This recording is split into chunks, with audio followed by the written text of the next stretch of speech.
What is up, everybody? This is Silver Spook, and this is the Silver Spook stream video about the Peripheral, which is, if you don't know, a Amazon Prime show that has just launched. It is a show that is based on a book by William Gibson.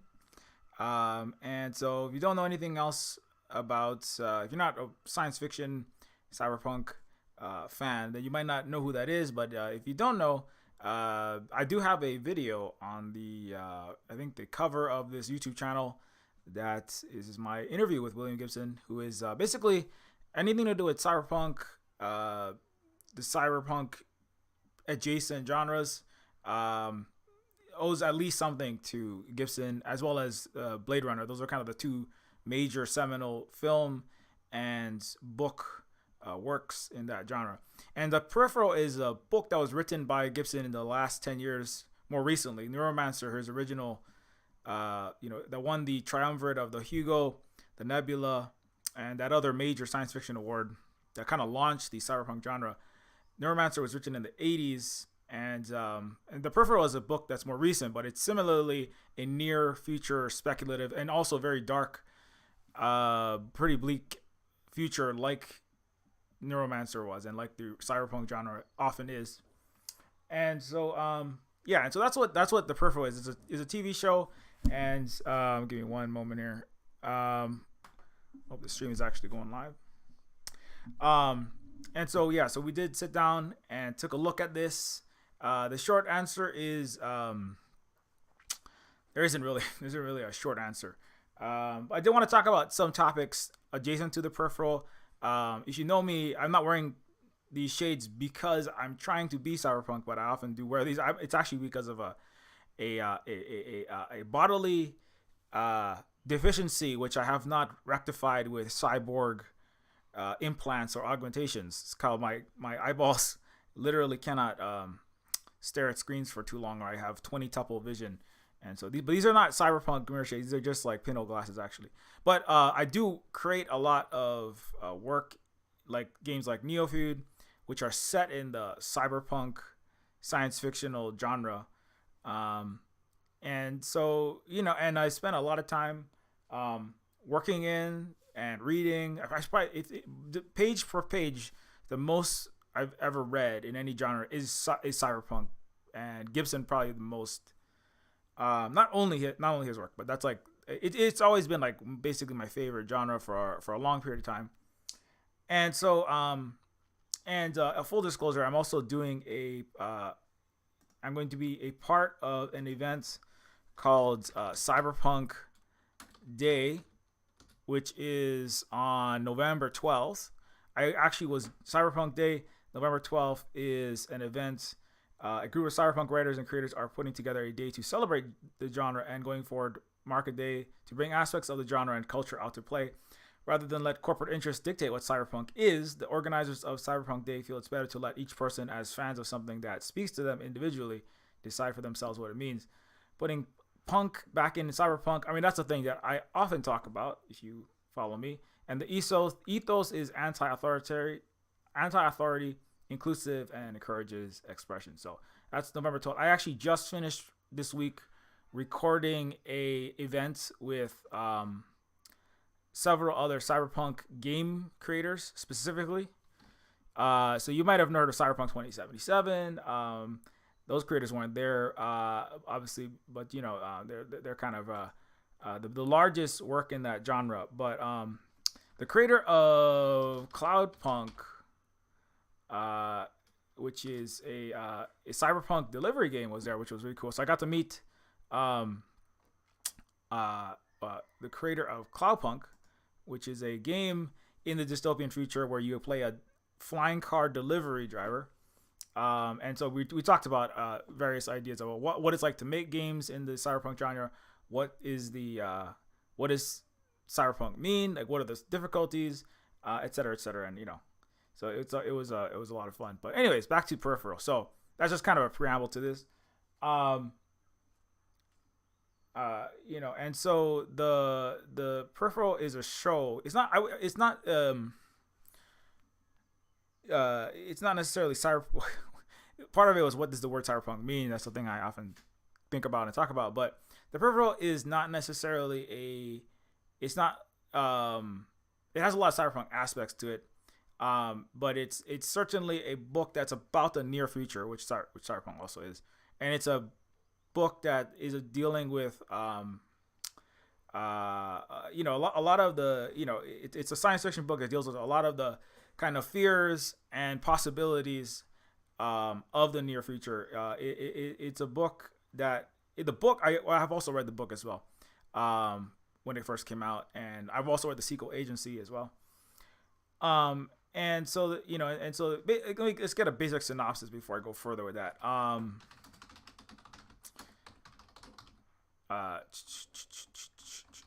So the Peripheral is a story where centers Flynn Fisher Moretz, a woman trying to hold together pieces of her broken family in a forgotten corner of tomorrow.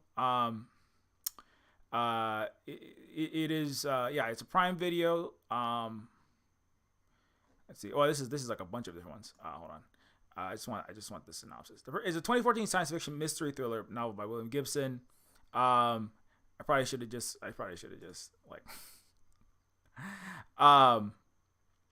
It's a novel based on the novel by the same name, by William Gibson, and it's basically a story of. Okay, this thing is giving me a hard time. The book follows Burton, a U.S. vet from Elite Haptic Recon Force. So there's a lot of things in that sentence. There's already a lot going on, right? Elite Haptic Recon Force. What the hell is a haptic? You're asking that question. But that's the science fiction part of it. He's hired for a security job that is supposed to take place in cyberspace. Instead of Burton doing it, his sister Flynn opts to do the job. While there, she witnesses a murder. Suddenly, she realizes that the virtual world may not be all that virtual. What if it's a future that hasn't happened yet? That's a basic gist of it. And then, I just wanted like the simple rundown. So there's the character, the main character Flynn, is from a town in West Virginia. It's a kind of smaller country town in the U.S. circa 2032. And then there is another. Well, in the book, a lot of the book spends a lot of time gearing up to big reveals in a science fictional twist, sense of wondery sort of sense. But the show kind of just throws you right in the first episode. You kind of know everything about what's going on. I mean, the book, a lot of the book is, I would say the first half or more of the book is just trying to figure out what the heck exactly is going on. Like, is Flynn putting on VR glasses and just playing a video game? Is Flynn, like imagining all of this stuff? Is Flynn doing telepresence in the real world? There's many levels to this, right? So one of them is the people who are. I'm gonna take the glasses off so I can see what exactly I'm doing, and so I don't get blinded by that. But one level is the main character who is Flynn, who is also trying to save her mom, who has terrible illness, both in the book and in the show. The show actually alters the book a whole lot, I would say. Even the basic premises are the same, but it alters the book a whole lot. The main character also, like in the book, has to take care of her mom. It's very dystopian. The haves and have-nots sort of reality is definitely there. Flynn lives with her mom, who can't afford the medication, which is incredibly expensive. Which is obviously touching on the exorbitant healthcare costs in the present in the United States. And so the mom, the Flynn and her brother are trying to figure out how to make money to pay for their existence and their mom's meds so she doesn't die. And so then, and her brother, and they're all kind of ex-military. They're all military adjacent. I think in the book, so like her brother actually went and did military service physically abroad, right, for the U.S. military.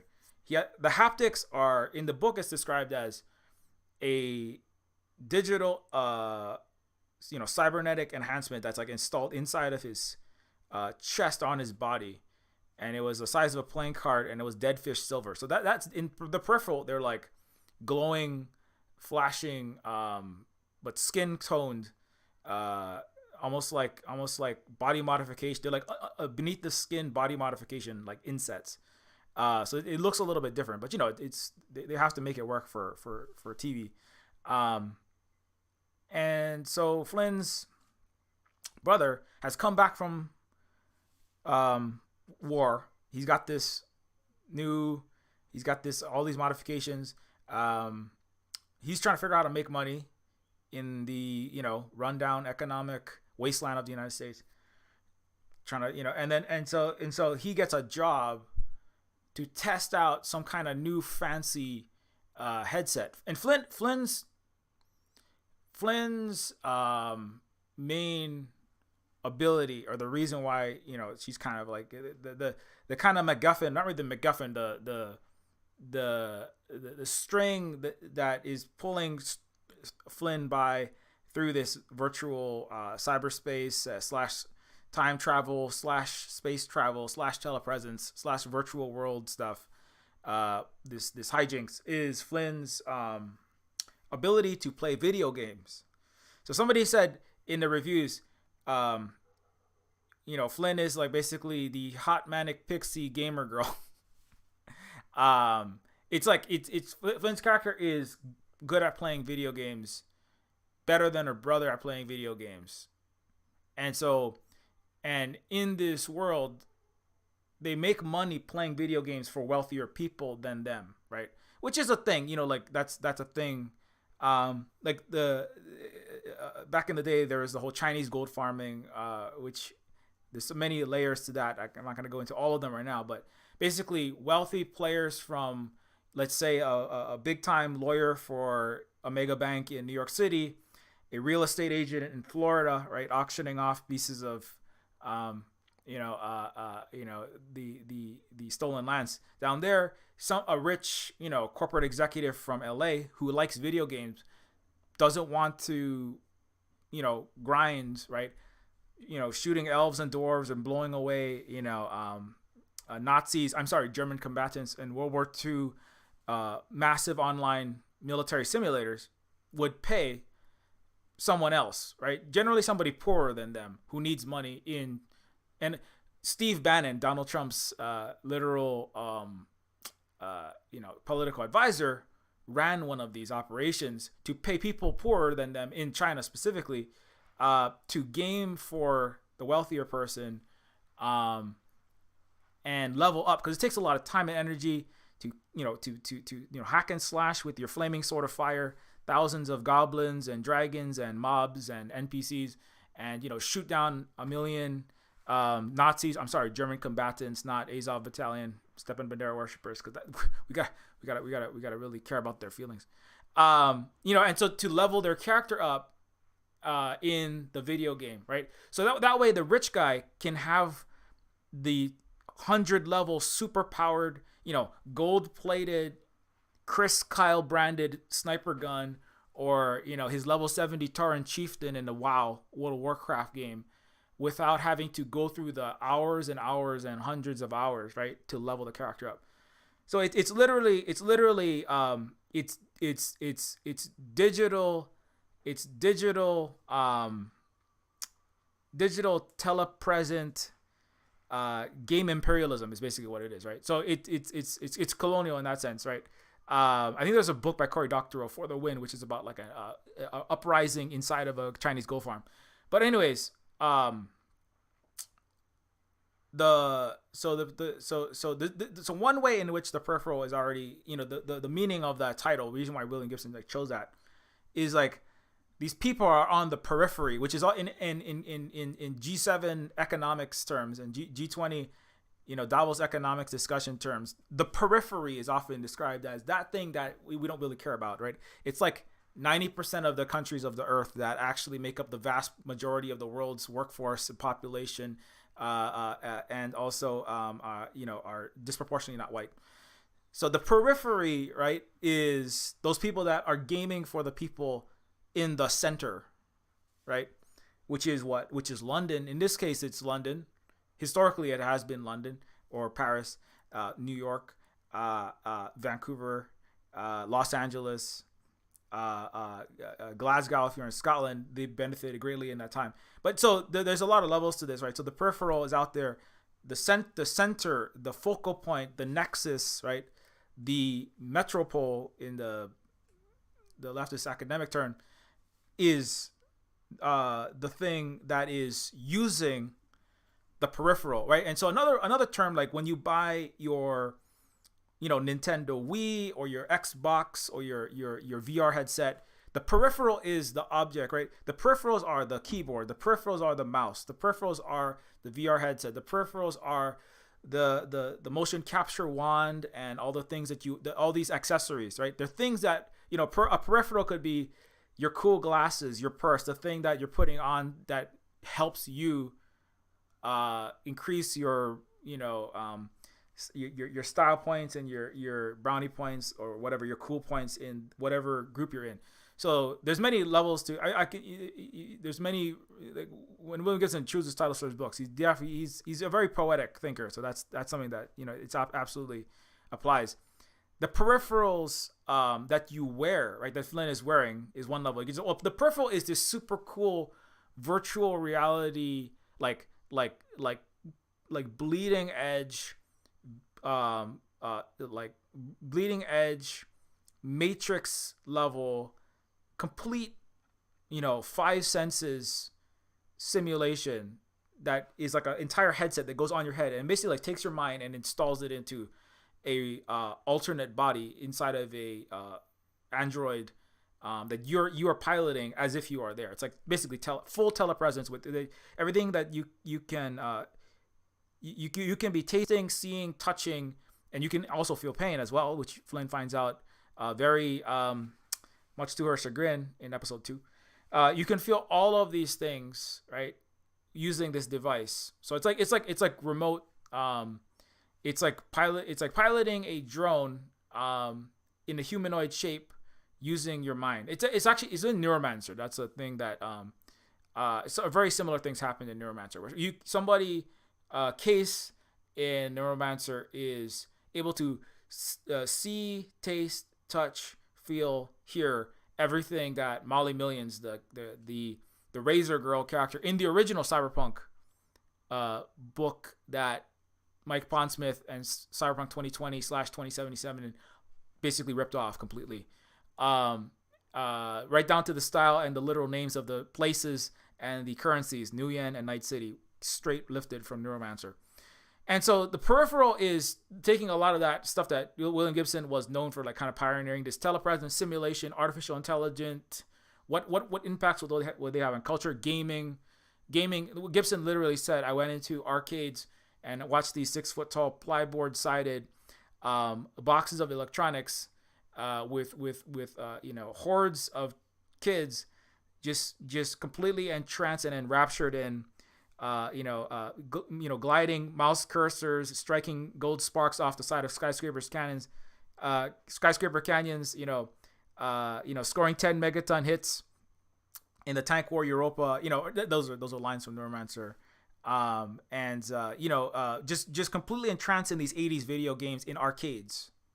And that was the inspiration for the cyberspace, which William Gibson also coined. And then later, we're kind of living in a Gibsonian future in that sense, right? A lot of people credit him with being a kind of cyber prophet.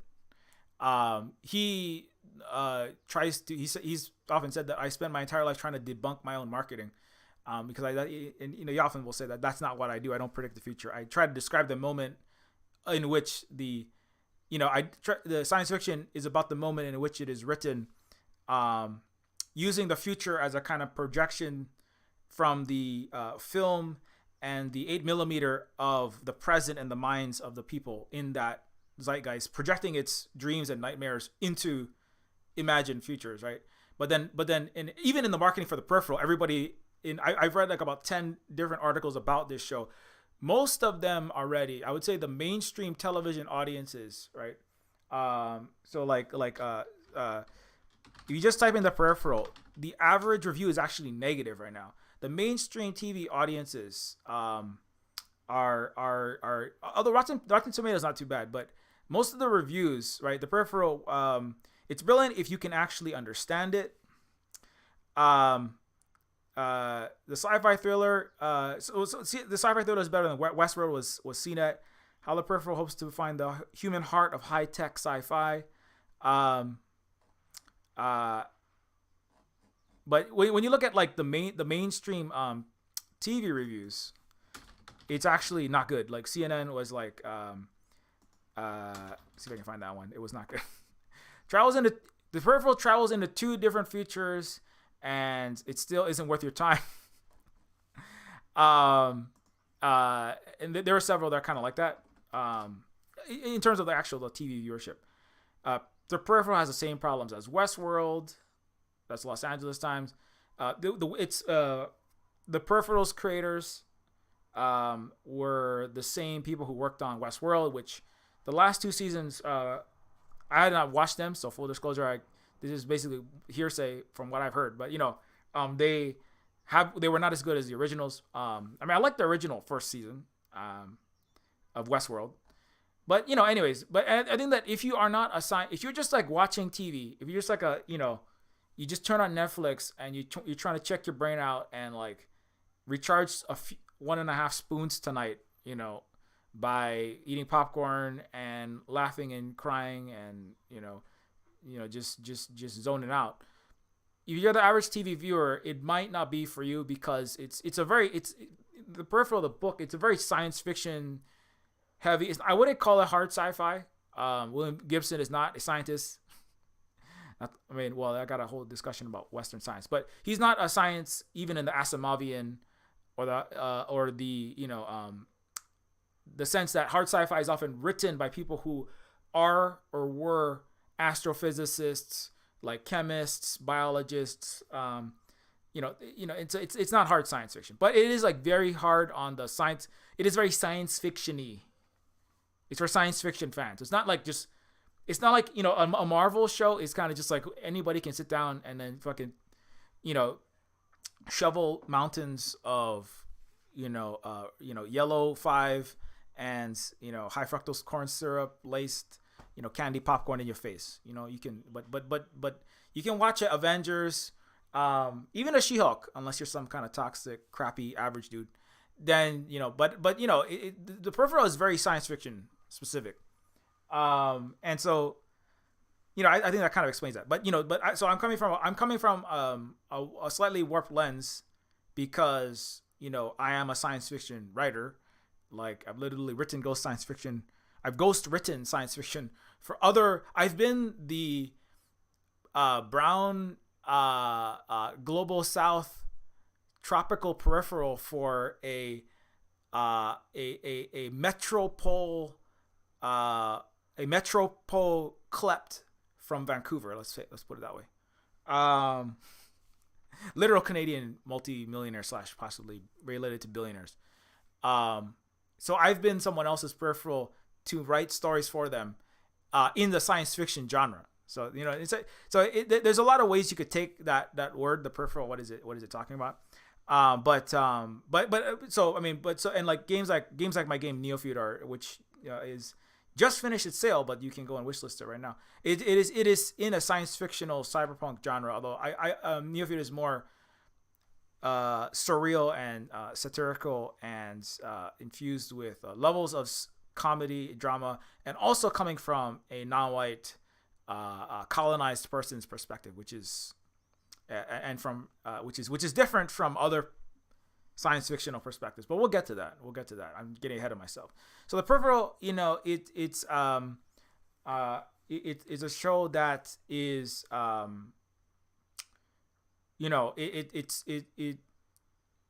it's dealing, and most of my recent videos, obviously I'm just doing like general pop cultural stuff, so this might be a little bit different for you. Like I did have my most recent one was about Daredevil getting smashed, and why all the other dudes aren't. And then before that, that's kind of more general audiences, as I kind of mentioned. And then you have Gremlins 2 and Tank Girl. Reservation Dogs. But anyway, so back to the Peripheral. I'll stop advertising for myself. The blinders of the future. Like, why did I put that up there? Why did I subtitle it the Peripheral, and how our futures and pasts make the present, right? Um, so the getting back to the story, Flynn is forced to, or I shouldn't say forced. Flynn is choosing to, with severe coercion under that economic system that the United States enforces worldwide. Flynn is coerced because her mom is hurting, and that makes her more relatable because Flynn is at least a southern charming. I wouldn't call her a manic pixie gamer girl. She's kind of just like a normal gamer girl. I don't know about the manic pixie part. From the South, and I think the actress is, what's the actress's name? That plays Flynn. What is her name? Yeah, yeah. So not yeah. So Chloe Grace Moretz is actually from Georgia, so her accent is like an honest accent. So, and her brother is not. But anyways, that's not really super important. But it is kind of important in the sense that she is from, the U.S. South, not from a city, because that would change the whole tone of it. She is from a U.S. Country, kind of forgotten land. It's kind of the Gibson himself is from West Virginia. He's like from the Appalachian, like Nowheresville, stolen indigenous land turned stolen indigenous, Iroquois territory come strip mined, meth-filled hellscape that Woody Harrelson, fights people to the death in Out of the Furnace, the movie, sort of territory, if you know what I'm talking about. Gibson's from there. It's a place that is, it's not doing too good. It isn't doing too good nowadays. It is Trumpsville, and that's where they kind of pushed a lot of people with the lack of education, along with the lack of healthcare and the lack of economic opportunities in the deindustrialized parts of the U.S. and also environmentally destroyed parts of the U.S. And of course it would be even worse if you're not white in those areas.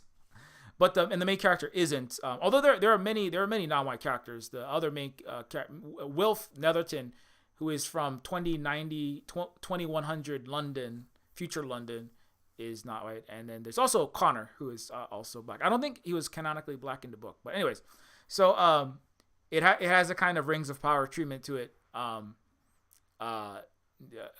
haven't watched all of it, so I don't want to say it's The Expanse because I have a lot of negative things to say about that. But speaking of science fiction, but it's a story that centers certain people that are kind of on the periphery, and obviously West Virginia is not the periphery in a global sense, right? It's not Iraq, it's not Uganda, it's not Bangladesh, it's not what would be considered a periphery in the global sense, but like inside of the Western world and inside of the United States, it takes place in an area that is, let's just say, not doing as good, or at least many people that are not doing as good as some other people in the upper echelons of the sky towers of New York, Los Angeles, London, right? The imperial nexi of empire, right? That has centers and it has peripheries. So Flynn's character is kind of like trying to survive, trying to help family, don't have a lot of money. There's lots of science fiction-y stuff going on in it that they try to stick it in a lot of things. When Willie Gibson writes books, they sound really good, on pieces of dead tree bark etched with black lines called books. You might remember them, kids. Before there were hyper real, gun toting, interactive, things called video games that can keep your eyes glued to them for thousands of hours. There were these things called books. Before there were millennials, before people were listening to other people spill their bodily fluids, especially spit, all over their Blue Yeti microphones, right? And everybody listened. There were these things called paper books, and they were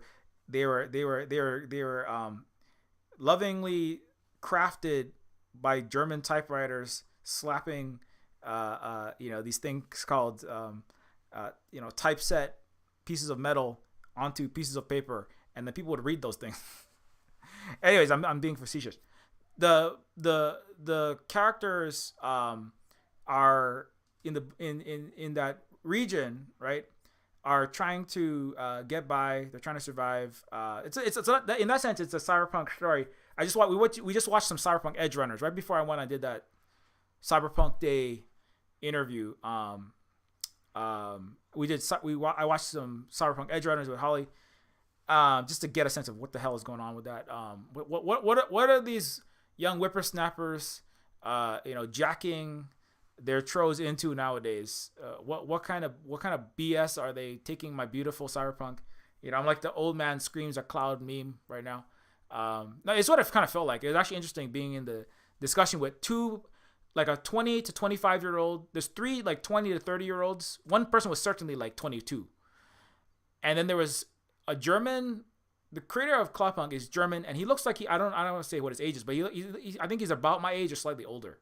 So we had a 43-year-old German guy, a 39-year-old Hawaiian, cyberpunk creator, and then we had like 20 and 35-year-olds, and I'm like talking about all kind of stuff that's like, it seems to be kind of lost on a lot of people, but that's normal because cyberpunk was a very niche genre that not a lot of people knew about in 1995 or even 2005.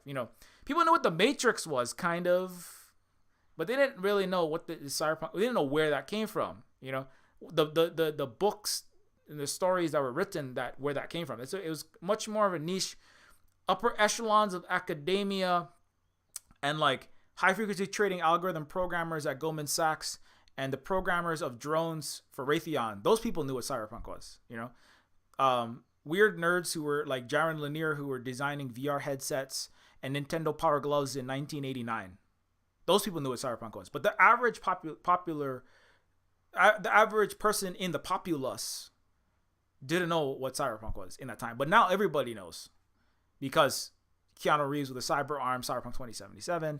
And basically Cyberpunk means Cyberpunk 2077. When you say that, you Google it, this is how you know what a word means. It's because you use the world's noosphere / zeitgeist vacuum called Google, and then you type it in, and then that's what you're going to get when you type it in, right?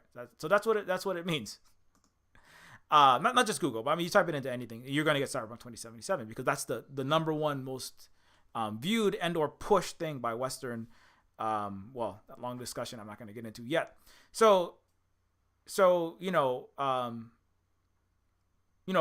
that word even means, it has evolved over time. The semiotics of the word, the meaning of what that word means and what that genre is has changed and is now something very different. But anyway, back to Flynn. So these people are trying to survive this cyberpunk, gritty future, like Cyberpunk Edge Runners. That's all I wanted to say.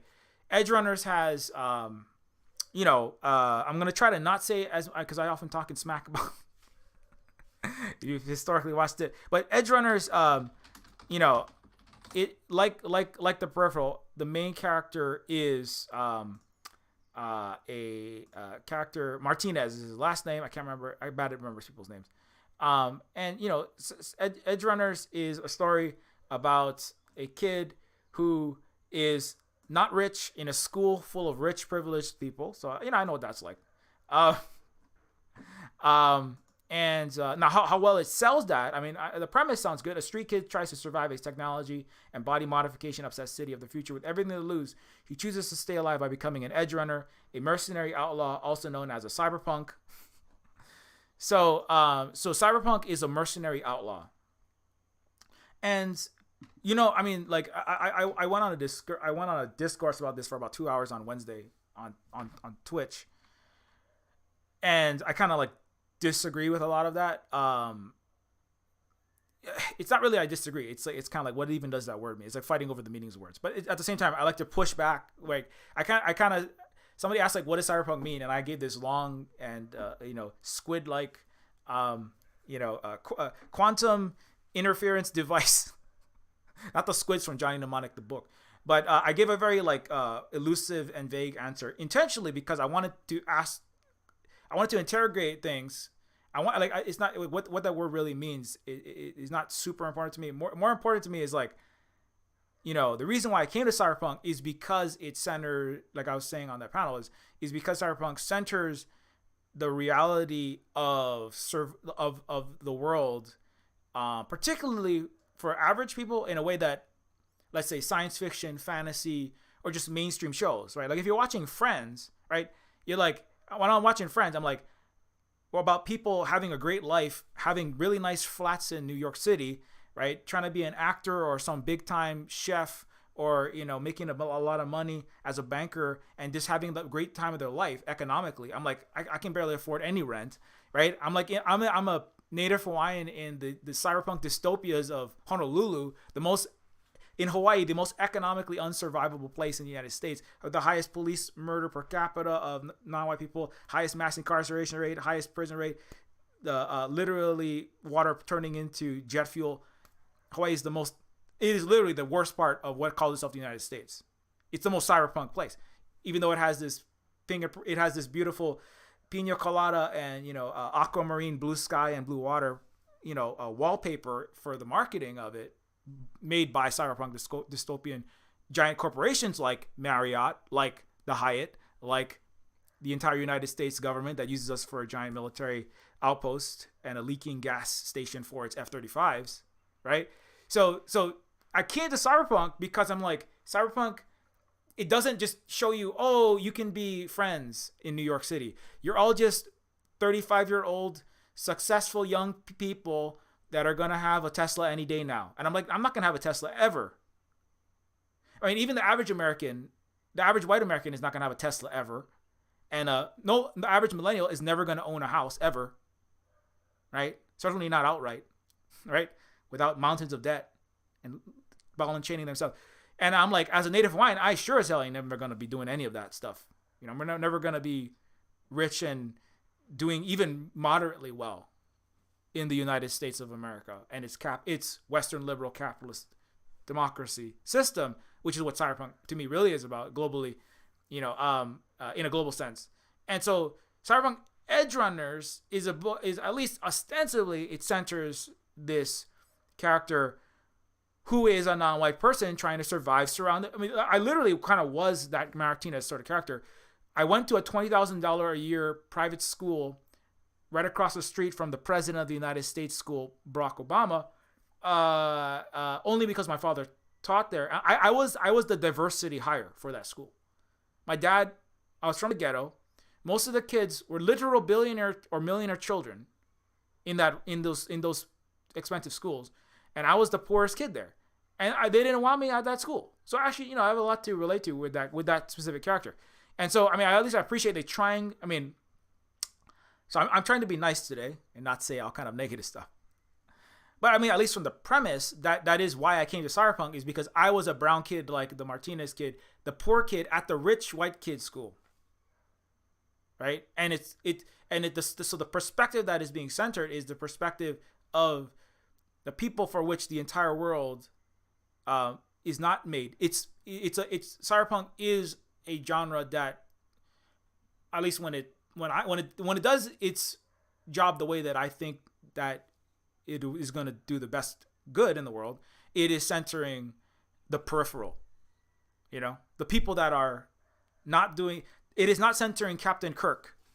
You know, I was talking to Holly. What makes it a cyberpunk book? What really makes it a cyberpunk book? I think a lot of it is just the names of things. You know, it's like the characters are named like punk bands. You know, like Christian White and the Aryan Reggae Band was one of the names of a cyberpunk character in Johnny Mnemonic, right? On which Cyberpunk 2077 and everything else is all based on. Literally just ripped it straight off.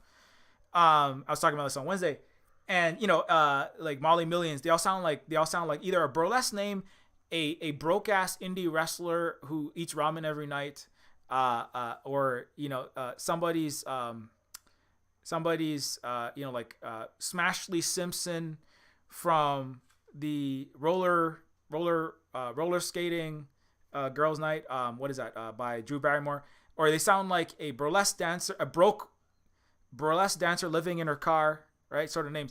But it's always like a middle finger to the richer, more powerful people. And that's what punk, the dead Kennedys, right? They're about like, screw this freaking United States and its conservative and liberal dickheads, right? Jello Biafra, right? That was the original punk. I mean, speaking of the punk music genre, William Gibson literally played in a punk band in New York City circa 1975, right? So that's where he got a lot of that kind of stuff from. It's a genre for people who are like not exactly happy with the way things are going for them in a variety of ways. And, you know, economically, in terms of racism, in terms of sexism, in terms of homophobia, transphobia, and it's a middle finger to the system that is not, and the economic, the political, and the society, and that system that is not providing for them, that is making them peripheral and an accessory, or just straight up exploited, right? And so that's what I was, you know, that's the one thing that Cyberpunk always drew me in, was that kind of stuff. And I feel like the original Gibson stuff did have that edge to it, like Johnny Mnemonic. If you want, I went through an entire the first 2 pages of Johnny Mnemonic just to kind of highlight this. And so, you know, and so that I would say that at least now what happens later on in the show, I mean, you know, I'm going to refrain from commenting on that, but at least the premise, you know, and so the premise in the Peripheral is similar, right? Which is that the main character is not Captain James Tiberius Kirk, right? So it's not, that's the name, right? It's Molly Millions, or it's you know, Case, or it's like, you know, it's like you know, Dead Kennedys, you know. It's about like the names are about making, the punk edge is about making fun, right, of the culture and the system, because the people that are the punks are the ones who are kind of left out of the benefits of this great rules-based economic Western European capitalist order, right? You know, the people that are left out of that system, and that's what really makes it. That's what makes it punk. And for me, it has to be political, and especially for me as not just somebody who happens to not have a lot of money, but somebody who is a Native Hawaiian indigenous person in an illegally occupied country who has people have suffered genocide in the most economically, racially, mass incarceration, and in terms of military occupation wise, the most unequal place in the United States. I'll put that in quotes because it's not. It's a legal occupation of a sovereign country.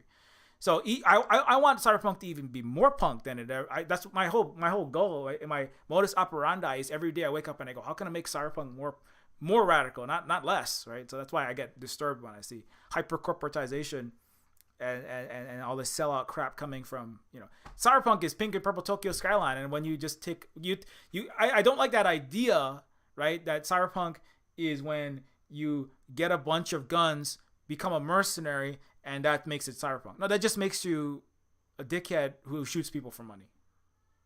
I mean, a lot of people shoot people for money. Like most Americans shoot people for money that have any standing, right? Or they get people killed for money. As high frequency trading Goldman Sachs algorithm programmers, as bankers, as imperialist Washington Post writers, right? Who push people to send Nazis money and start wars and get people killed. If you're an American, everybody shoots and kills people for money. That's their job. So what's punk about that? There's nothing punk about being a mercenary. That's just that just says that you have low moral standards. That's all it says to me. You know, I was listening to Jeffrey Sachs talk yesterday, and he's like, Jeff Sachs is somebody who's worked in 140 countries at the highest upper echelons of the Klept and the in DC and in Brussels and with the Davos crowd. And he's all, and people are like, in Austria, with the Austrian School of Economics, and somebody asked him, so Jeff, don't you feel like you're kind of naive, because don't you know that politicians need to hold on to power, because the purpose of power is to maintain it, and if they ever give up, if they do anything that would jeopardize their power, that would be simply stupid. And Jeff was like, well, I mean, I thought there's two schools of, there's Aristotelian school, and Jeff also has come out and said, there's no genocide in Xinjiang. We have to stop this war. We can't just be goading on and lying about what's happening in Ukraine. And he's taking a lot of flack for that, right? He's come out with a lot of things. And so, kudos to Jeff, and who also was raised in the Detroit area, when his father was a labor lawyer, and he witnessed the racist and capitalist, horrible, killings, oppression, suppression in the civil rights era. And, and he's like, I thought, like, there's the Machiavellian thought, which is that, like, those who have the power keep the power, and the purpose of existence is to hold power and build power and gain power by any means necessary and hurt everyone possible, right? This realpolitik. We just have to hurt and kill everyone and damage and steal, lie, cheat, steal, kill anyone and everyone.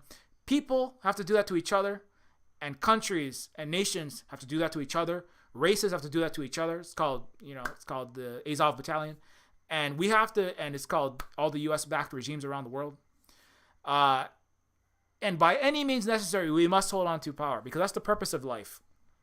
And but there's another school. It's like, maybe the purpose of in the Western world, there is some often not very much followed or listened to school of thought. It's sometimes called Aristotelian thought, which is that the purpose of power and politics and government is to benefit the public good and all the masses of the people.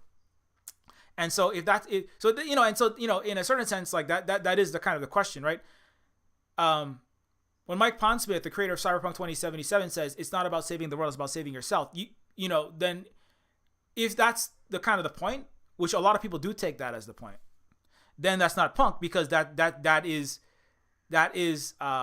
simply saying, well, I'm just gonna kill people and hurt other people. I'm gonna lie, cheat, and steal and kill, like the U.S. empire, like the corporations, like my boss, like all my fellow Americans that are going and shooting people in Iraq and killing school buses full of kids in Yemen, and are currently writing news stories to get people to sign up to start nuclear war in Taiwan with the Telegraph, right? And so if you choose to be one of those people, then I would say that's not really cyberpunk, because then you're not actually fighting against that oppression. You're cyber. I call it cyber bourgeois. I call it cyber sellout. I call it cyber suit. You could call it cyber something. It's cyber military industrial complex. It certainly helps them. It's cyber schmuck. It's cyber mercenary. You're a mercenary with retractable 50 caliber guns coming out of every orifice. And you got 3 coming out of one shoulder. You got a bazooka coming out of your butt. Because that's my problem with Cyberpunk 2077 sometimes.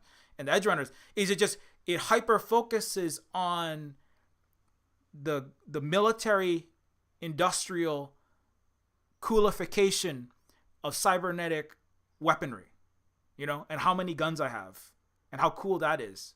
And then if you get caught up on that, then this is just a Raytheon and a Smith & Wesson and a U.S. military ad with pink and purple bisexual lighting.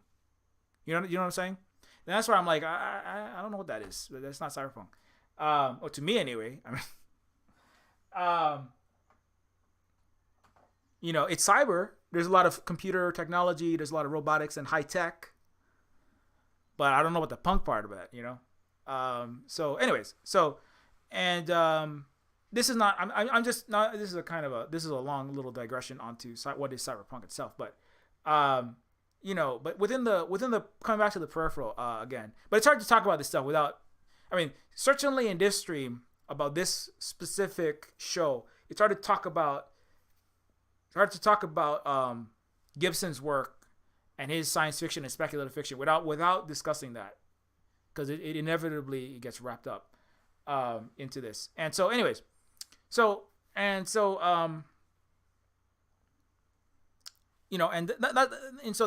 my general take on, so what do you think about the Peripheral? What do you think about the Peripheral? Does it fit the Silver Spook? Does it meet the Silver Spook gold? No, the silver standard of cyberpunk? Is it radical enough to be called cyberpunk? And so I mean, my take is that, like, most of the Gibbons, I can't speak for all of it. Like, sometimes it gets too caught up in its own selling weapons and selling expensive watches and very exclusive German jeans. So that, I mean, but what it's like, I can't be sitting here judging everybody every second of the day. But, like, actually, a lot of the work is more on the side there is political valence to it, even though you can't read it literally, because Gibson is very deeply metaphorical and poetic and deeply subtle in a way that most writing isn't, and especially most readers now seem to be less. Although maybe, I mean, I don't have an exact read on this, because I spent a lot of time reading that stuff. So my mirror shades into my lens into reality and the zeitgeist is slightly warped by the funhouse mirror of how much cyberpunk I have read. But at the same time, it's like it is there, but you have to. It's not as super obvious. Like, sometimes when I stream, I can be more obvious, but sometimes I don't want to be as obvious. Yeah. Because the thing is, if you say things too directly, right, then people who might have heard the thing otherwise might not hear it. On the other hand, where we're not in a time where we don't want to hold the hands of racist fascists and billionaires and wannabe billionaires too much. So it's a delicate balance. You know what I'm saying? I don't know if you know what I'm saying, but yeah, that's what I'm trying to say. So, but I do think there is something happening there, but it's better than a lot of the Gibson cyberpunk is better in the punk sense than, I would say, a lot of cyberpunk that I have seen, what is called and hashtag cyberpunk nowadays. It's pink and purple Tokyo skyline with it's Johnny Mnemonic. It's Keanu Reeves John Wick action movie shit with more robot arms and more neon. That's what I'm seeing a lot of. And Gibson is more than that. But for me, I want cyberpunk to be even more radical than that, and that's why I made Neofeud, right? That's why I'm making Neofeud 2, and that's the kind of stuff that I do.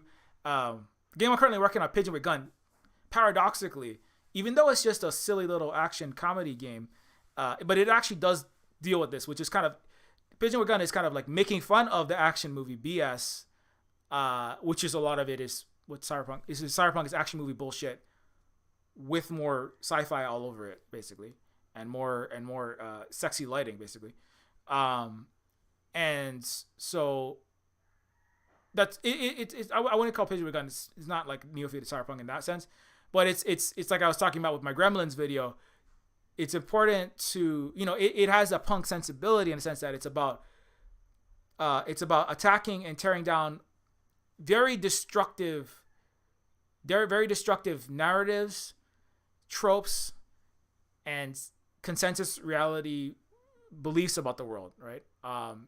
Right, where it's like you can't take these things that seriously, otherwise, and that's what the cyberpunk goes wrong when it takes itself super seriously. I think it's really what I'm seeing, and that's the parts of Cyberpunk 2077, and those are the parts of, it's like when Michael Bay and Zack Snyder pick up Ninja Turtles and they make serious Call of Turtles Ninja's Duty. You know what I'm talking about? Like, Ninja Turtles is pizza party action movie 80s bullshit. They're silly little turtles with ninja swords.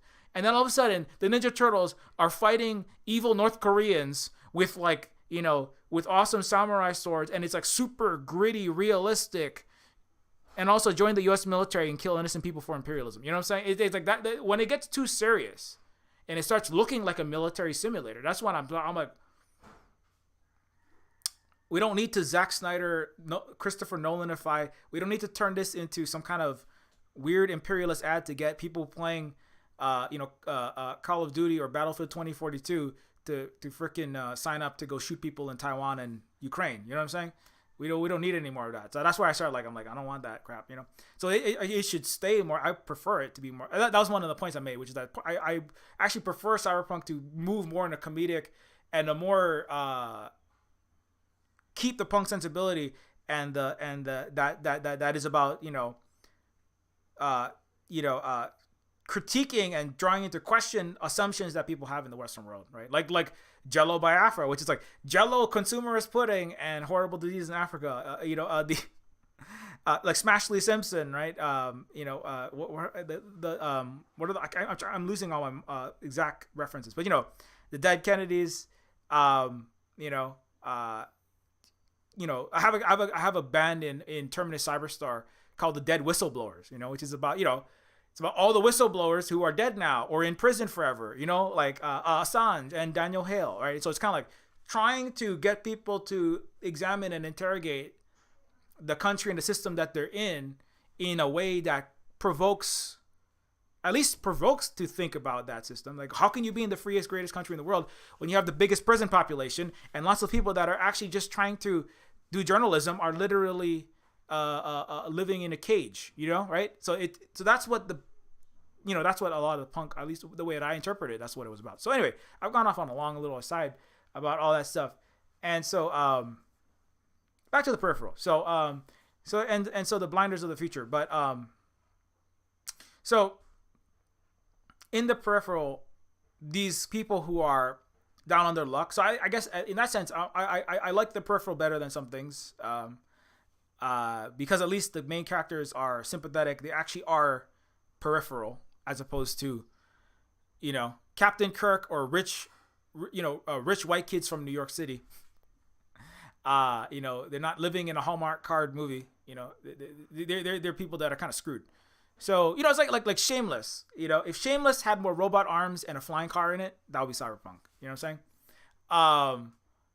Or Superstore. If Superstore had like AI powered grocery, if the manager of Superstore by America for Superstore, the TV show, had or Hentified had either a landlord that was a robot, or if the manager, the CEO of Superstore was a literal AI, then it would be cyberpunk.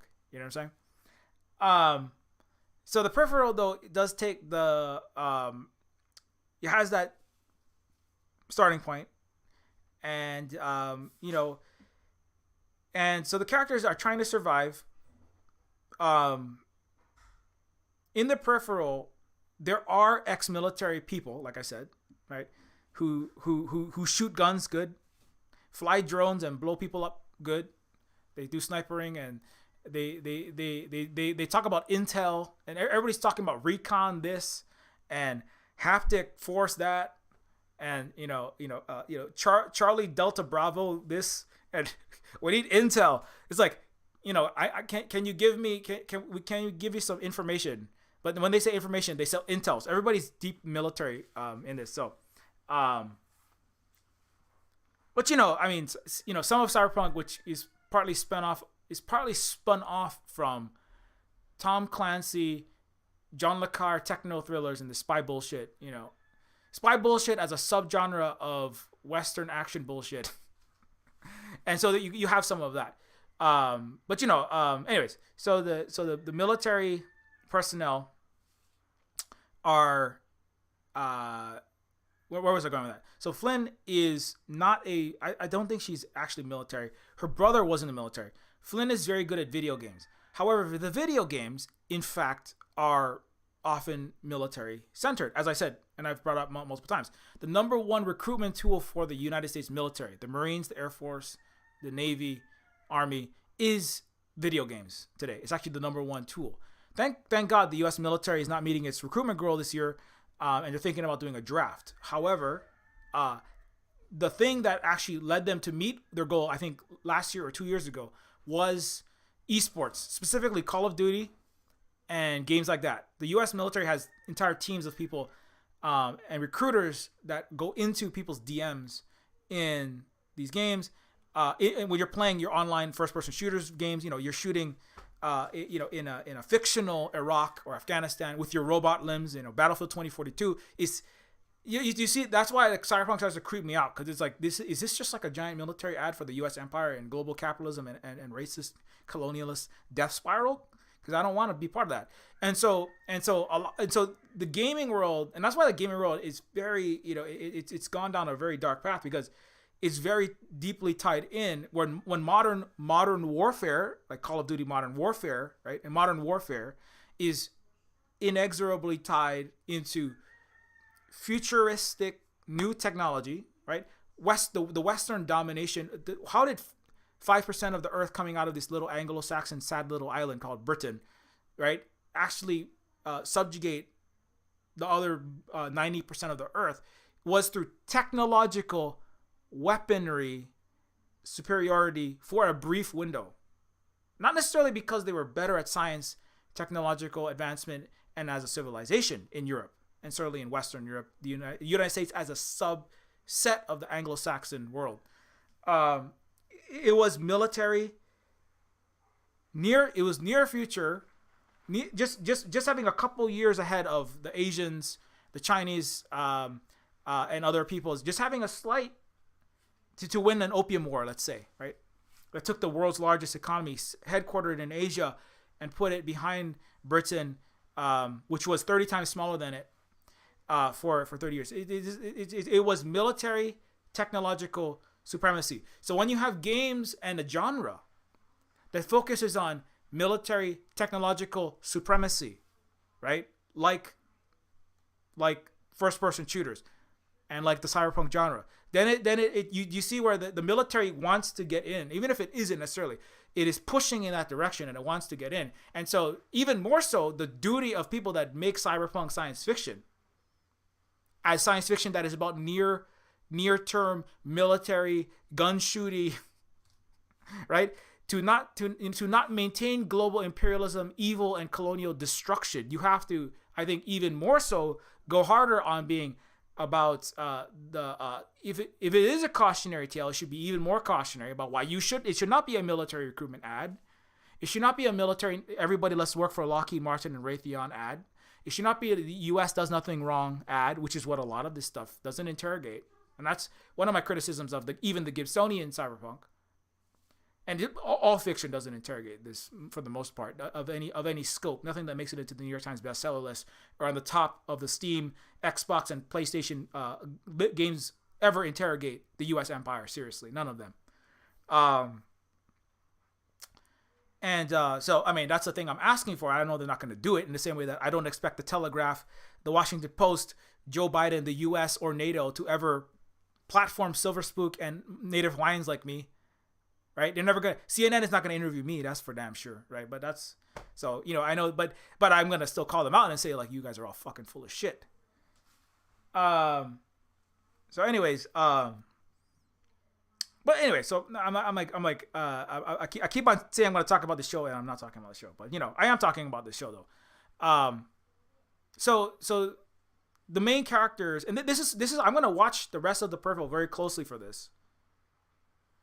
Is it turning into Western technological superiority narrative maintenance, or is it interrogating that? Is it Western barbarism? Steroids boost, right? Or is it interrogating that? I don't know yet. I don't know yet. And so, anyways, so the characters who have signed up for the military comeback, Flynn is not in the military, but she plays military games. She plays so that already is like, I don't know, right? She plays a lot of military games, and her whole deal is she's very good at military simulator video games. I think in the book The Peripheral, it was Sukhoi Flankers, right? And this has been a Gibson thing though. He watched Escape from New York, and there's a line. Speaking of Pigeon with Gun, in Escape from New York, he has actually said this. Where Snake Plissken, played by Kurt Russell, you flew the Gulf Fire over Leningrad, is one of the opening lines of Escape from New York. where Snake Plissken, the hard ass protagonist, who also Hideo Kojima's Metal Gear and Metal Gear Solid, which is also in the cyberpunk genre, bases their entire protagonist off of this one-eyed, leather-jacketed, long-haired. He has a very punk attitude sort of character, Snake Plissken, an ex-military dude. And in Escape from New York, he is asked, you flew the Gulf Fire over Leningrad, didn't you? Part of the dialogue delivered by Police Commissioner Bob Hawke in 1981's Escape from New York. You actually, what the hell am I talking about John Carpenter movies right now for? It's all gonna make sense. In a blink, you'll miss it. This line, and the event is not given any more exposition. And William Gibson said, he literally said, I was intrigued by the exchange in one of the opening scenes in Escape from New York, where the warden of the prison, all of Manhattan, which is a prison, in this dystopian future, the warden says to Snake, you flew the Gulf Fire over Leningrad, didn't you? It turns out to be just a throwaway line, but for a moment it worked like the best science fiction, where a casual reference can imply a lot. So, and Escape from New York is a movie that, like, it's John Carpenter, and it has Snake, but his whole deal is not. His whole deal is he doesn't want to work for the United States. That is asking him to save the president, and Snake Plissken's response is, the president of what? Right? President of what? He's like, president of what? That's actually how he says it, right? So a lot of Carl Carbon from Neofeud is modeled off of Bruce Willis and Kurt Russell characters from these, and so this is the thing where like, Escape from New York is a movie made by John Carpenter and this is Neon Dystopia, a little cyberpunk, a website about cyberpunk. Escape from New York was made by John Carpenter for, like, I think less than $10,000, if I'm not mistaken. It was basically, he was broke. He was broke like me. John Carpenter is a broke ass movie maker, like I'm a broke ass game maker. Nobody gave him any money to make. You see, and that's why I feel validated, because like, he also made a lot of horror movies for Halloween month. Not John Carpenter. God damn it. I'm sorry, John. I spelled your name like I was trying to make fun of you. But anyways, John Carpenter made Escape from New York. He made this movie. Was it $6 million? No, wait. Are you forgetting? There was another movie that I think I must have been mistaken it for They Live. There's another movie he made for very little. But anyways, the point is, like, he didn't make a lot of movie from these movies. Maybe it was Assault on Precinct 13. I could be getting them wrong. My point is that, like, the attitude of the movies was very punk in that sense, because it was about giving a middle finger to the United States generally, the U.S. military in particular, the U.S. prison system, New York, an imperialist hellscape full of broke homeless people and millennials, auctioning off their semen, their blood, and their kidney to pay their freaking $4,000 a month rent. It's a fuck you in New York City. And a lot of John Carpenter's movies are like that, They Live, go watch They Live. Escape from LA is very funny. Kurt Russell surfing a tsunami. And like, they're funny, and that's part of it, It's like you're missing the satire, you're missing the punk attitude, you're missing the comedy, you're missing the low budget saying the truth, because that's the thing. When rich people have a lot of money to pay you, and when rich people are giving you lots of money to make a book, a game, a movie, they're not going to give you money to insult them. You know what I'm saying? They're not going to, unless you trick them into it, or they accidentally give you money, right? But they're not going to give you money. Capitalists are not going to give you money to give a finger to capitalism. You know what I'm saying? So that's why most punk has to come from, that's why punk music was about people who had, like, ripped jeans, patching it back together with pins and safety pins, right? And then turning that into an aesthetic because they didn't have any fucking money, right? Bourgeois people making highfalutin fucking Christopher Nolan movies, like fucking Batman Forever, with all the money in the world. These people that have all the money for all the lights, all the cameras, all the action, like fucking $50 million per minute action movie sets. These people are not. That's not. You see what I'm saying? So, anyways, but now I'm on a long side rant. But I did want to bring up that's a connection between the John Carpenter movies, Escape from New York specifically. Well, I like this movie a lot, and Gibson himself, who literally said that, the writer of the Peripheral, you flew the Gulf War over Leningrad. There's a line in Neuromancer when Armitage, who is a lot like Hawk, the warden of the prison, the maximum prison that all of Manhattan has been converted into, and Armitage has a line where he's talking about he's talking to Case, the main character of Neuromancer, the original cyberpunk book, and I'm trying to find that line. What was it? But he says something very much like that. Screaming Fist. Yeah, Neuromancer, Screaming Fist. Where's that line? You flew for Operation Screaming Fist, right?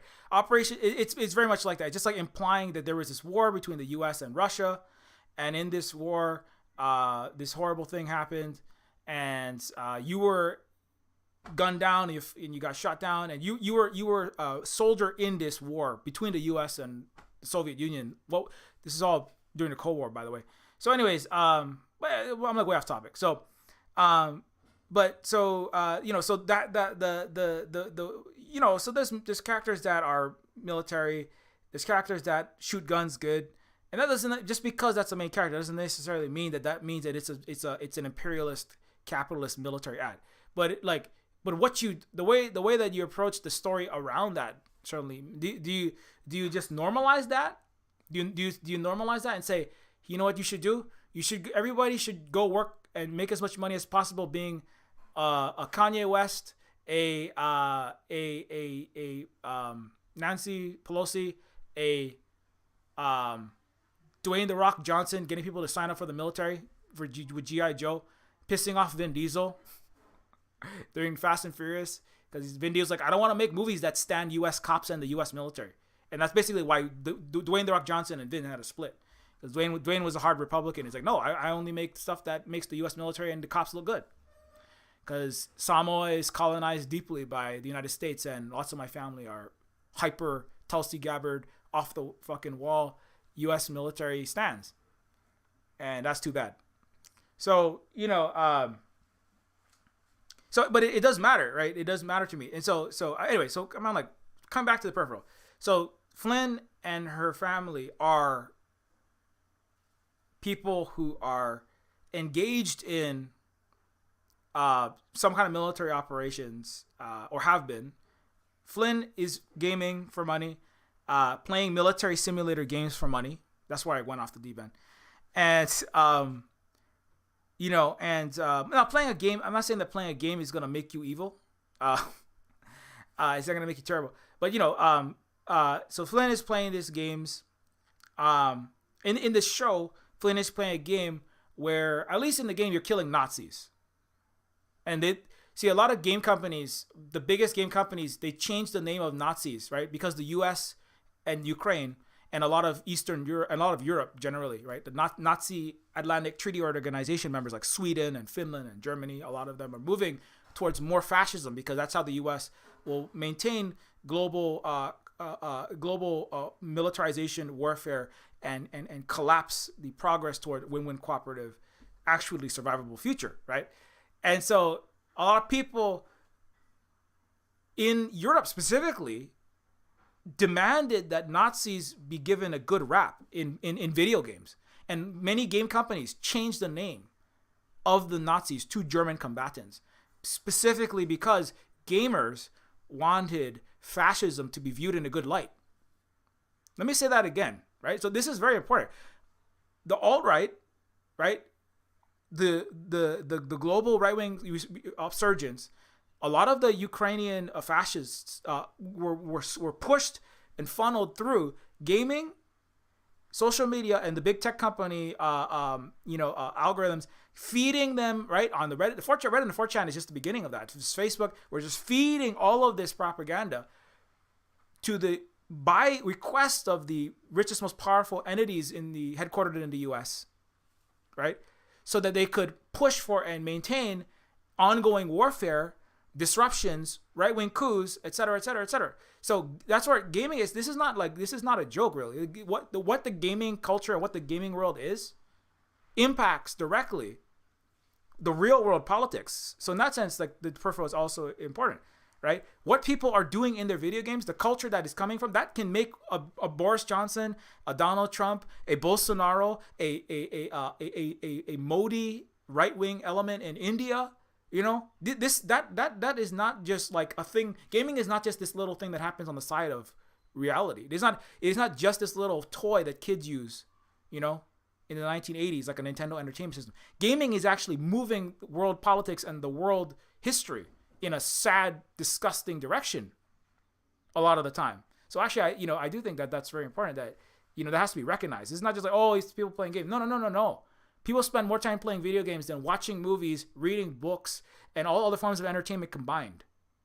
There's a reason why, there's a reason why the Chinese have limited young people's, children's access to online, specifically online massive multiplayer gaming to 3 hours or less, I think, per day, or it's a small amount, because they can see the destructive force and the political imperialist and just plutocratic horrific forces that influence the world events through gaming and also online social interaction. So it's a very wise thing, but there's no wisdom in the US or the West. They're all Machiavellian little infantile children. So they would never choose to do something like that, unfortunately for them. So anyways, but back to this. And so I'm somebody that makes video games for a living, so it's not like in my interest to say people should be gaming. I'm not saying people should be gaming less, but we do have kids that we limit like how much exposure to what platforms and what tech, what FANG stock entities. We limit their exposure to what kinds of games, what kinds of communities they can be a part of. You're like, why are we surrounded by fascist Nazis? Why does everybody believe that COVID-19 is a little cold, little flu? Well, you can't limit. We can't. We have to let everyone do and wear nothing on their face, cough and eat. We have to let millions of people die. We have to let global fascism propagate. We have to let the right just usurp the entire planet, because otherwise we would be limiting freedom, right? But that's the kind of naive childishness of the Western world, unfortunately. Anyway, but now I'm out in my indigenous global, decolonial brain, and this might be too much for people who just showed up for science fiction. But that I stand by that point, that gaming is not just games. So so back into this. So when Flynn is playing, and the Peripheral, at least it does kind of suggest that, like in the book and in the show, that when you're gaming, the games that you're playing now in the Peripheral, Flynn starts playing this game, right? A virtual reality game. She was playing a virtual reality game where you fight Nazis in a World War II online massive multiplayer game. She's really good at it. I think in the fiction of the original Peripheral, inflation is assumed. So there's she makes like $5,000 an hour, but $5,000 is enough to buy 5 hot dogs or something like that. So U.S. inflation is kind of built into a future where now this is one thing that's a little messed up, is how is it that Anglo-Saxon, like the U.S. and the U.K. countries, still have huge planetary power if they're the places that have hyperinflated out of existence, right? That's not really explained. So there's some people call William Gibson a prophet, but I don't. He totally missed the 2016 election of Donald Trump. So, it's funny because actually I'm not trying to dunk on this. I'm not dunking on it. I'm just like, I think if you ask William Gibson himself, and I've talked to him, if you want to hear me talking to him, you can go to the Silver Spook main video, which is me talking to William Gibson in the biggest podcast I will probably ever do, which is the William Gibson podcast. And William Gibson says, "I am not a prophet. I am simply trying to describe the present." But when on the day that I talked to Gibson, the writer of the Peripheral, I remember it's not on the air, but I remember talking to him, and I'm not trying to say that like he doesn't know shit. I remember like talking to him and being like, he was really surprised when Donald Trump won in 2016. And I remember talking to my dad. My dad is also 1 year younger than Gibson, so they're the same generation. They're both boomers, Now my dad is an Asian and Pacific Islander who believes he's a white man because of colonization, cultural genocide, and a mass brain poisoning and conditioning called the U.S. school system. But my dad, is the same age, and he believes himself to be a white man like William Gibson. And so my dad, and he hangs around liberal university professors in the richest, most powerful, the city with the most. It's actually hyper New York and hyper London. Honolulu is actually worse than New York and London in a lot of senses. It's a hyper metropole. That's Hawaii. Hawaii is a tropical hyper metropole. Because when you're a liberal book reader and writer, smart person, you put many prefixes before things, and people think you're smart. Like cyberpunk. Anyways, or atemporality. And so anyways, so my dad and Gibson are similar in a sense that I argue with my dad a lot. I said, Dad, like there are real problems in the world, and like the Democratic Party is not the solution to all of them. And there's a good chance that Trump is going to win because the Democratic Party is so badly solving people's real economic and material problems, And my dad was in denial of this. My dad has much higher degrees than I do. He's got his master's degree. He talks to university professors all day long, at least one day a month. He was. I remember like laughing in his face, not laughing in his face, but I remember like we got into like not shouting matches, but we got into like serious heated debates or discussions about like what was happening politically in 2016, 2015, 16, the run up to the Donald Trump election. And I remember like those discussions were like, Dad, don't you see? Like this is not going to, the Democrat, like all these parties are fucked up. I am like a broke ass 25-year-old living in your closet, Dad, in a 7x9 foot box with my wife and kids because I can't afford, my salary is not enough to afford anything more than like a 9x9 foot box next to a meth lab above a highway or less. So Dad, I am highly educated. I went to a $20,000 a year private school that you sent me to because you're a broke Hawaiian from the ghetto and you taught there so that I could go there. And there are far more uneducated Hawaiians than me from this ghetto we're from who are in a worse position than me. And a lot of people in the United States, housing, healthcare, all these things, they are not having their material conditions met. And the Democratic Party is incomplicit. They're not helping. They just say they're going to help, but they're not helping. Hawaii is the bluest of all the blue states. And I remember having this discussion with him, and he's not a stupid guy. He knows lots of things about a lot of things, but it's all through Western, it's all through a Western liberal New York propagated idea of what the reality is, right? Which is vastly incorrect. Let's just put it that way. Let's be polite. And so when I was not surprised when Donald Trump won, my dad was. And when I was talking to William Gibson in Vancouver, it was like talking to my dad for a lot of it. It was like, I was just completely floored. And the part of this is because Gibson is around 65 to 75-year-old, very well to do. Now he is. I mean, maybe he wasn't at one point in his life, right? But he has gone from Flynn to Wilf Netherton. He's gone from the cyberpunk on the bottom to the millionaire person who sends his children to the fancy school without financial aid assistance. You know what I'm saying? So that has like warped. That has warped. I mean, just being a boomer, that warps your thinking. But Jeffrey Sachs is also a boomer, and his thinking is not fully warped. It's less warped. So I don't want to just write it off to it. It's not necessarily just people that are old are wrong because they're old. I don't want to, to use a cyberpunk phrase, I don't want to be one of those suckers who's trying to generation gap the older generation because that's not really fair. It's actually, because that suggests that it's automatically, their mindset is the way that it is because that's just the way that it is. It's not. There were choices made to not be more radical, and not face truth, And so, but anyway, my point is that like, he is not a prophet because he actually thought that Hillary Clinton was going to win. In fact, the Peripheral, when it was written, an agency, was it Peripheral Agency? When Agency was written, William Gibson had written like 90% of the book, assuming that Hillary Clinton had already won. And he had to go back and rewrite the book.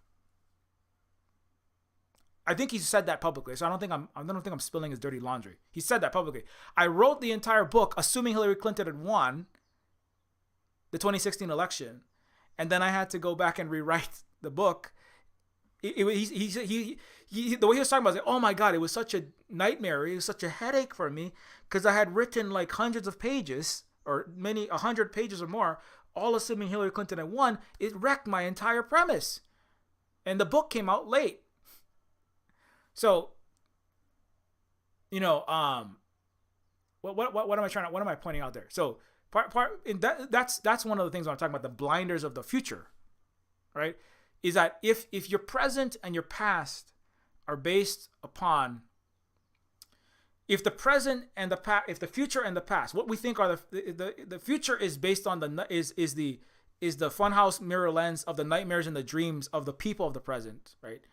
But then that is also the people of the present are also based on interpretations of their reality and their place in the universe and in world history based on their own history that they've been inundated with, their experiences, but also the history, right? Like in their histories, like in their $20,000 a year private school Ivy League feeders, like Punahou, where Obama went, or like fancy New York $60,000 a year schools or public schools, right? But that school that is whose curriculums are established and run by billionaire and millionaire plutocrats. Sometimes they call them kleptocrats when they write books, they call them kleptocrats and they're all Russian. And that's one criticism I have of some of the Gibson stuff. Well, all books that are well read and bought by people from wealthy first world countries in the West. It's like whenever rich people do a bad thing, it's always Russian kleptocrats. Lev Zubov in The Peripheral. That's who I'm thinking of. There's no self. The fact that Gibson made, and I know why he made it, because that's what is expected of you if you're writing for the upper echelons of the highly educated liberal, professional managerial plus world runners, right? That's what the liberals want specifically, which is who he's writing for. Those, people, the fact that that's who you think are the only people that could be doing bad stuff, right? That's the blinder that makes you think that Donald Trump could never win, right? That's the blinder that makes you think that the only thing we have to do is send more money to Nazis, right? You have anti-Nazi stuff, right? You talk about, Christian White and but that was when he was younger too. Christian White and the Aryan Reggae Band to criticize white supremacy and Christian fascism in America by Gibson in 1980s. But then in 2015, you're writing stuff about how we have to overthrow Putin by giving lots of money to very prideful Ukrainians, right? The blinder of your own history and your own Western education is part of what is making you miss both the 2014 U.S.-backed far-right fascist coup of Ukraine that is currently why we're in the position we are with the war in Ukraine, actually. And also you are missing the election of Donald Trump. And then you have to rewrite your book, right? That Agency is the sequel to The Peripheral, which William Gibson, the author of The Peripheral, had to rewrite because he did not clearly see the future, like the Oracle that Wired and Gizmodo are constantly proclaiming him as. And the Reddit tech nerd subthreads are constantly gifting Gibson this oracular, and he knows that he isn't. That's so I'll give him that. If he was a fucking stuck up dickhead when I met him and he's like, oh yeah, I'm just give me $200 and I'll give you a stock tips. Buy GameStop. You know what I'm saying? Buy some more GameStop. If he was like that, I would be like, fuck this guy. But he's not like that. But he has to write for audiences that are Western audiences. And I kind of understand that because I have to talk to. I write English books. Unfortunately, my language was banned when I was born. Hawaiian language was illegal to speak in Hawaii, so I don't write books in Hawaiian. And it's not just that. It's just the most common international language is Spanish and English, unfortunately, and that's just where we are. So I kind of get that a little bit, but at least it's not like I'm a genius, But I did want to point that out, that even the great soothsayer of the technological science fictional future dystopia, William Gibson himself, gets things wrong because of the history and the milieu that he is steeped in that is filled with garbage or incorrect things. Let's just call it incorrect information and narratives, you know? And so when you steep yourself in that, you're going to get things wrong. Now, you can get some things right. Like, how will the internet and digital interfaces like the arcade games and what was happening with Microsoft and the microchip, how will those impact? You might get those things right, which he was pretty. Gibson was pretty good about visualizing what a cyberspace future technological culture would look like and technological society would look like in the 2000s from 1978 or 1982, right? With Neuromancer and the Burning Chrome trilogy, the Sprawl trilogy. He was pretty good with that. And he's still good with lots of other things. He's very good at making just really, really great sounding sentences. He churns out diamonds on a regular basis, so you can't fault him for that. He is very good at the English language. But then other things, it's garbage. Again, to use a computer programming term, right? To use a cyberpunk, cyberspace term, garbage in, garbage out. So if you put lots of incorrect, bad garbage information into a program, you can make a very beautiful, nicely ordered spreadsheet that organizes all the data into columns, sorting from least to greatest, blah, blah, blah, blah. But if all the data coming in is incorrect because, I don't know, you're using a broken water sensor to test the level of petroleum parts per million inside of your, I don't know, Hawaii aquifer. If you're using a bad data going into your algorithm, you're going to have bad output from your cybernetic, your computer, your supercomputer. And so similarly, if you have bad information coming into your eyeballs and your ear holes in the New York Times articles that you're reading, in the Washington Post articles that you're reading, in Will Gibson does read those. If you're consuming MSNBC, 2 hours a day, if you're listening to blue check marks, all paid by the professional liars, cheaters, and stealers, operated by the CIA that are working at the highest levels of all of the information distribution and psyop systems of the United States that include all of mainstream social media and the so-called education system, the garbage coming in through your mirror shades, your VR lenses, your through your German typewriter text written by ex-German Nazis that all got hired into the upper echelons of Germany's government after World War II by the United States when NATO placed them there, and then pretended like there was no fascism in Europe. And now we're seeing the reality of that as Sweden and Finland are coming out saying the most racist things, flying Nazi flags, sig heiling, if you put garbage in, you're gonna get garbage out. And so that's when I'm talking about the blinders of the future. That's what I'm kind of alluding to, which is that a lot of things that Western science fiction is discussing are simultaneously incorrect, or they get things wrong, and also the predictions that they're making are not helpful to the present as well. In the way that the future, the science fiction, one of the creators of the Peripheral was talking about this, where there's this kind of Mobius strip, and they are correct, I think, where there is a Mobius strip between science fictional books and movies and entertainment products, where the Blade Runner and you make a cyberpunk story and then a movie about machines and computers that can produce artistic renderings, and then artists are all put out of a job, and then suddenly you have DALL-E 2, and all the artists are out of jobs, and giant capitalist corporations are making tons of money ripping off artist styles with AI that are churning out millions of pictures. And then you have another 10% of the population that has no employment. You have former TV writers writing She-Hulks, Peripherals, and Westworlds that AI can suddenly ape and rip off screenplay writers. You can have digital writers' rooms churning out mountains of content written by bots. People are actually joking about this, but it's not a joke. Where AI are writing literal storylines that are being directed and turned into Netflix and Amazon Prime shows. And suddenly, and so it's kind of this, anyway, so that's a whole other topic I opened up obliquely there. But the future that you're writing about, right, what you predict actually can make impacts the hypotheses, the investigations, in the same way that in science, right? Science is not it is not amoral, it is not neutral and arbitrary, standing in some kind of outside the universe mathematical plane. Science is also impacted by the cultures, the values, the moralities, and the views, and the often racist views.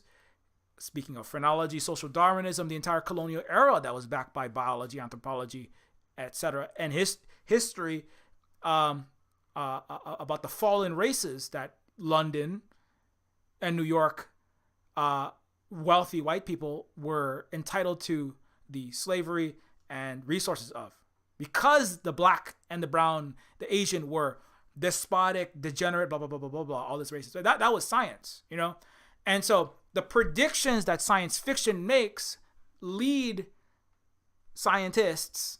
Now, sometimes you can just be doing bad science, but sometimes scientists think they're doing a good thing, but they're actually inventing something terrible, or they're choosing to move in a direction of many directions that they could move in, right? If the many possible futures, the science fiction can actually lead you down the wrong pathway if people keep emphasizing these things, right?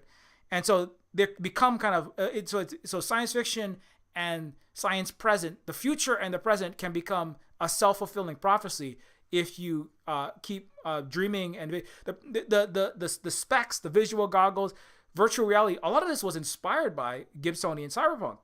And in a positive way a lot of the time, right? Or inspired by Snow Crash, the virtual worlds, Second Life, and then later on, the massively online multiplayer games, Metaverse, which is obviously a piece of shit, but a lot of these things, these were inspired by previous science fiction writing and cyberpunk writing about the future that then manifested based on what they were. Like Elon Musk literally operates this way. He basically he reads a Gibson book, he plays Deus Ex, and then he listens to some asshole from the Singularity University or a transhumanist or some billionaire trustafarian from fucking Oxbridge, London, who works for the long-termists and says that we should give the richest people the most money because philosophically and empirically they will do the best good and screw African poor children, right?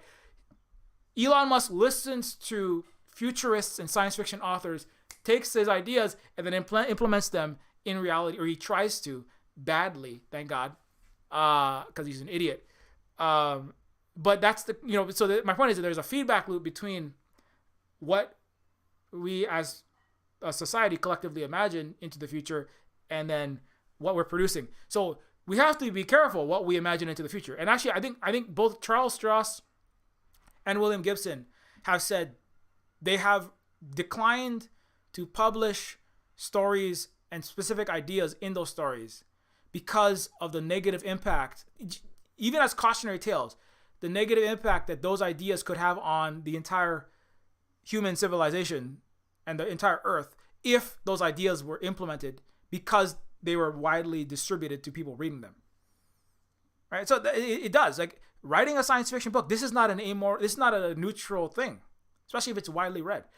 Making a video game, right? Playing a video game. This is not that's my whole everything is political, which is true. Everything that's just political, everything impacts everything in the world, especially things which are mass consumed. School is politics, right? This is why the United States, a white supremacist, right-wing, imperialist death cult, is trying its best to ban CRT and ban Marxist theory. What if you're so free if the U.S. is where we all have free thought and free thinking and free discussion and free literature, why do you have to ban entire books and entire genres of book that are most of the planet actually adheres to Marxism? Why can't you teach Marxism to second graders in Texas, Florida, Washington, Portland, and New York State? Why is that? Why it's illegal to teach anti-capitalism in Britain? Did you know that? You can go to prison for that. Why is it illegal? Because everything is political. Education is political. College education is political. Gaming is political. Everything has a valency. Publishing books, making TV shows, filming movies, all that is fucking political. I mean, if you follow me, you know this already, but I'm reiterating that for people who are showing up because they click on the cyberpunk hashtag. And as colonized people know this much better. Global South people, they know this much better because they can see it's like everyone is not everyone, but most people are a Morpheus outside of the West. You know, everyone is an idiot Mr. Anderson with blinders on, like this character in the United States, UK, Germany, France, Sweden, Canada, Australia, New Zealand, all those countries that vote for Nazism or vote against mass vaccine distribution and maintain global imperialism and neocolonialism. The citizens of those countries are all Mr. Anderson. Everyone outside, they know this because all they hear from the West is lies about them, right? They can see the massive Death Star made up of bullshit lies and often Raytheon bombs and Lockheed Martin and Boeing jets coming to kill them. So they don't have the option to be stupid, you know? They don't have the option to be blinded when to be blinded means to no longer exist in, let's say, I don't know, Uganda, Venezuela, Iran, Cuba, Vietnam. You know, you don't have the option. And as Native Hawaiians, we don't have the option unless we don't want to exist anymore. Indigenous people don't really have. You're a little more comfortable, but you don't really have the option if you really want to maintain who you are as an indigenous person inside of the settler colonial superpower that is premised upon your genocide, stealing of your land and your resources. You don't have the option to live in fantasy land. The Truman. You can't live in the Truman Show happy place. You know, they try to tell Hawaiians, no, it's going to be so great if you could just be white Americans now, you know? And maybe from my parents' generation, some of them had an okay world, but now it's not looking too good because Oahu's not going to be inhabitable soon because the U.S. jet fuel is literally poisoning that. As we speak, less and less water is potable. The U.S. military is doubling down. They're like, we're going to sacrifice Hawaii and then we're going to sacrifice Taiwan. 2 islands of Austronesians. They're all just going to, Taiwan is going to be bombed into the Stone Age and it won't exist. And Hawaii will be poisoned into the Stone Age and then it won't exist. So, anyway, so that's where like part of why I put the blinders of the future in the peripheral. And that's also a side note for my, my Hawaii topics that I cover. If you want to follow that, follow @SilverSpookGuy. I also have a game called Indigistar specifically that is about the Neofeud universe, but also is about empires invading, illegally occupying, plundering, and what indigenous resistance to that is like in places like Hawaii through a science fictional lens. But anyways, I'm going to take a short break and I'll be right back because I need water because my voice is running out of water. And so I will now play the Neofeud trailer, which is not Indigistar, but it is another trailer for a cyberpunk game called Neofeud.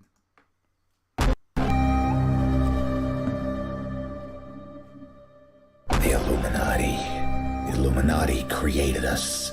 They wanted to build a god with their own hands, and instead they created us. Just because I'm made of silicone and aluminium, I must be doing something wrong.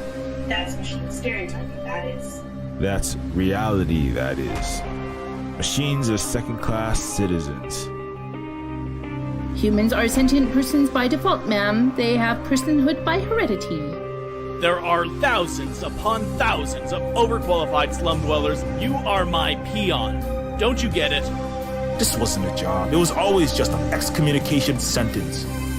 We're pawns in a feud bigger than we can imagine. Turn the cogs of the machine before Leviathan grinds you up and swallows you and yours. We don't get to choose our hand, comrade.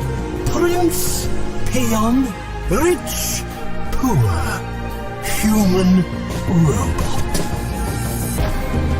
I invented the crux of the royal's power, the secret to consciousness, our existence itself, the meaning of life.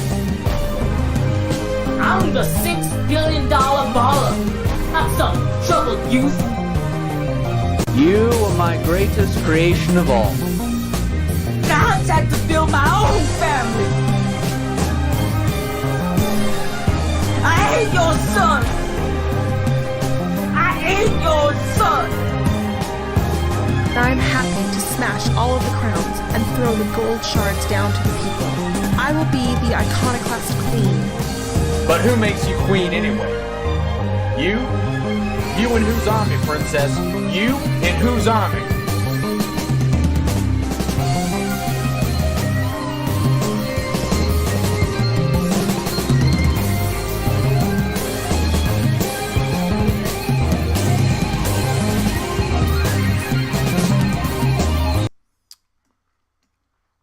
So anyways, so Neofeud is already out. It is not coming soon. You can check it out at on Steam or on itch.io. And all the sales of that game do go to support everything that we do here at the Silver Spook Cooperative, as well as sales of the Digistar and the music, as well as direct donations through Ko-Fi or Patreon support. So consider, and if not any of those, consider liking this video and sharing it around to anybody who may be interested. All those things, hugely appreciated, and do help us keep doing what we do here at the Silver Spook Cooperative. Anyways, so back to the Peripheral. And how our futures and pasts make the present. So, and so in the Peripheral, back to the show. I've jumped all over the place, but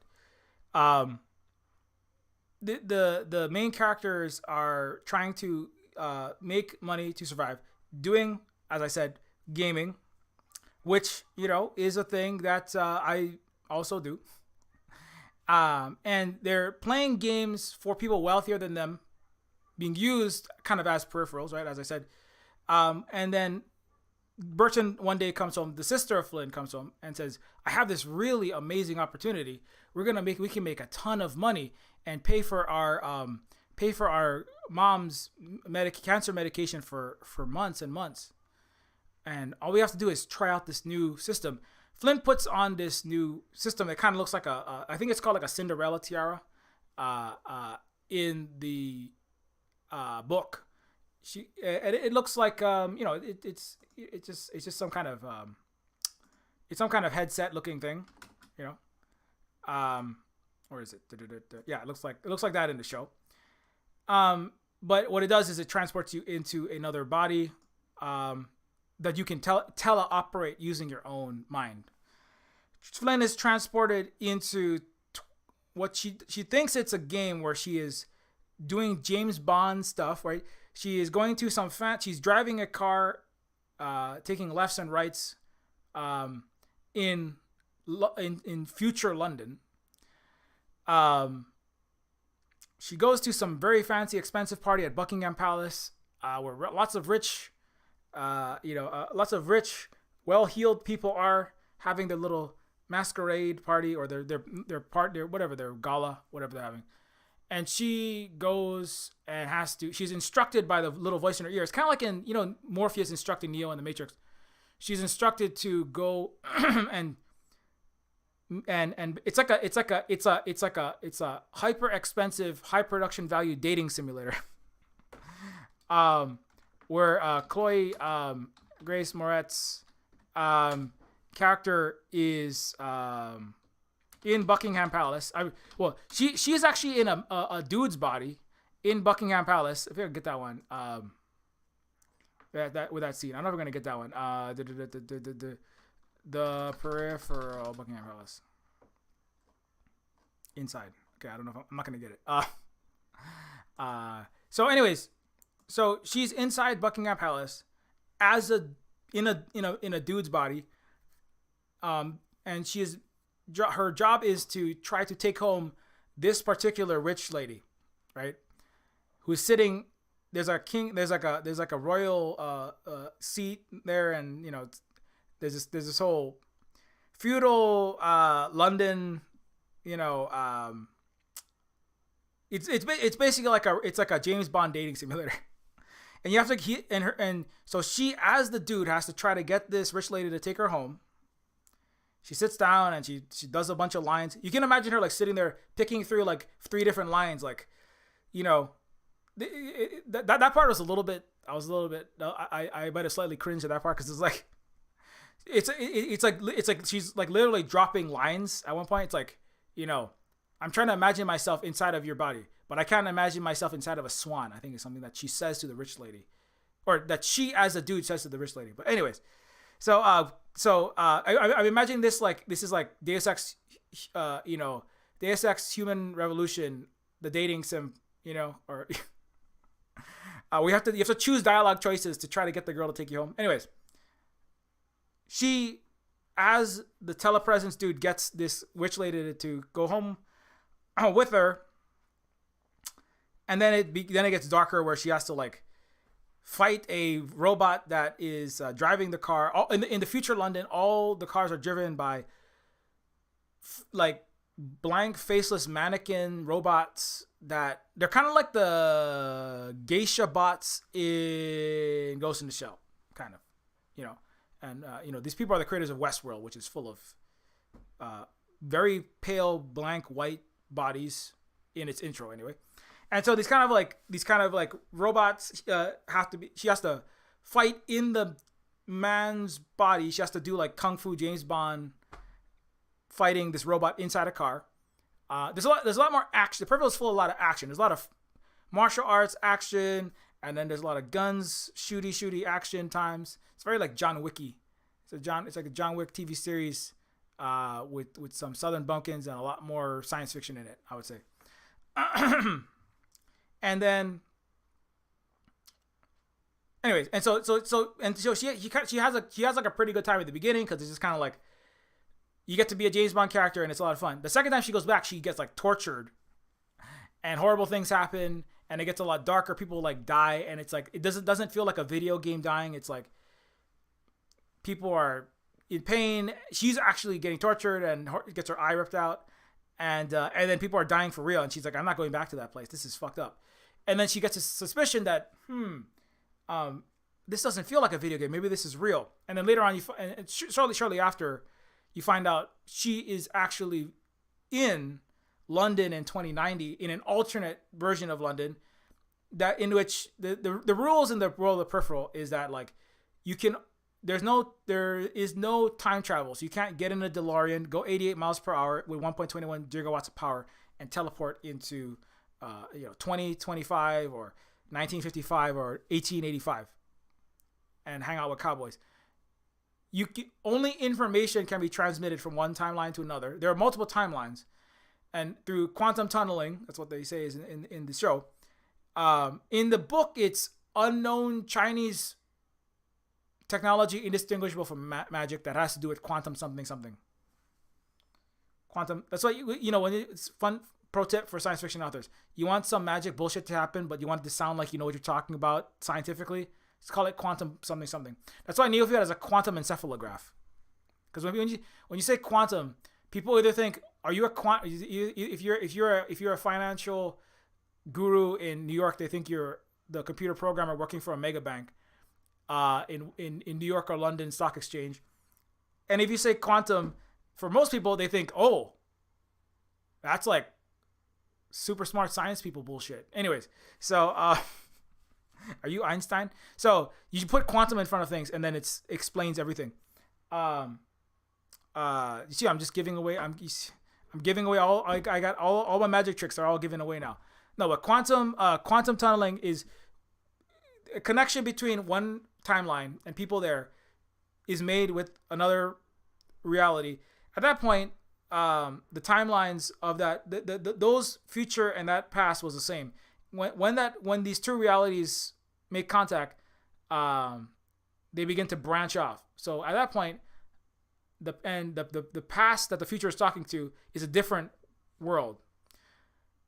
And only information can be transmitted between this future London 2090 and the 2030s. Nobody can move, right? So because information can be transferred, people can remotely operate. People can have a remote video game operation of or you could play a video game, or you could send a text, you could send voice, or you could remotely operate an entire body, teleoperate a body inside of the future or the future into the past, right? So it's only information goes between the two. It's kind of like the future is in London and the past is in the US, and nobody can fly on a plane almost, right? So, and anyways, and so that's kind of the whole setup for the show. But anyways, so what does this have to do with the stuff I was talking about earlier? And so, there's actually a lot more directions I want to take this, but I'm probably not gonna be able to get to all of them. I've talked for over almost 2 hours now. So, but one thing I want to say is that, so talking about the Mobius strip, any cast for James Bond quest, James Bond's quest line. What is real and are we real to you? So there's a question about what is real, what counts as real. Is the future London you know, they talk about the 2030s West Virginia country area, Clanton, I think is where it is, right? Clanton. They talk about the past West Virginia as a stub, meaning like whatever happens there, who cares, right? We don't really care. It's a game. It's all a game to the future people. Now to the people in the 2030 stub, it's their life, right? And then shortly after making contact, right after the Chloe Flynn, after Flynn makes contact and plays his game a couple times, assassins come and try to kill her and her family, right? Like hired guns that are being paid $9 million, which is like, you know, $20,000 in present day dollars because of inflation. So somebody's being paid a whole lot. People are putting a whole lot of money on the dark net to get Flynn and all of her family killed. And they have to actually fight. Now in the book they don't do this, but in the show, in the first 2 episodes, they're already having like major gunfights and with drone-enabled modern warfare cybernetic gunfights against elite military trained death squads, hitmen, and so then that happens, and you know it's kind of like whoa, what? So this is not just a game. Like this now, all of our lives are in jeopardy because it really does matter, at least for the people that are being impacted. But the thing is, the future people also need something from Flynn and the past rural Virginia people, right? So there's this kind of that's where a lot of the show is kind of going presently. I think there's only 2 episodes out, so it's kind of like so Flynn is like, I don't know if I want to help you, and the future people are like, you really have to work with us. You really have to work with us. And Flynn's like, well, why the hell you know what is this?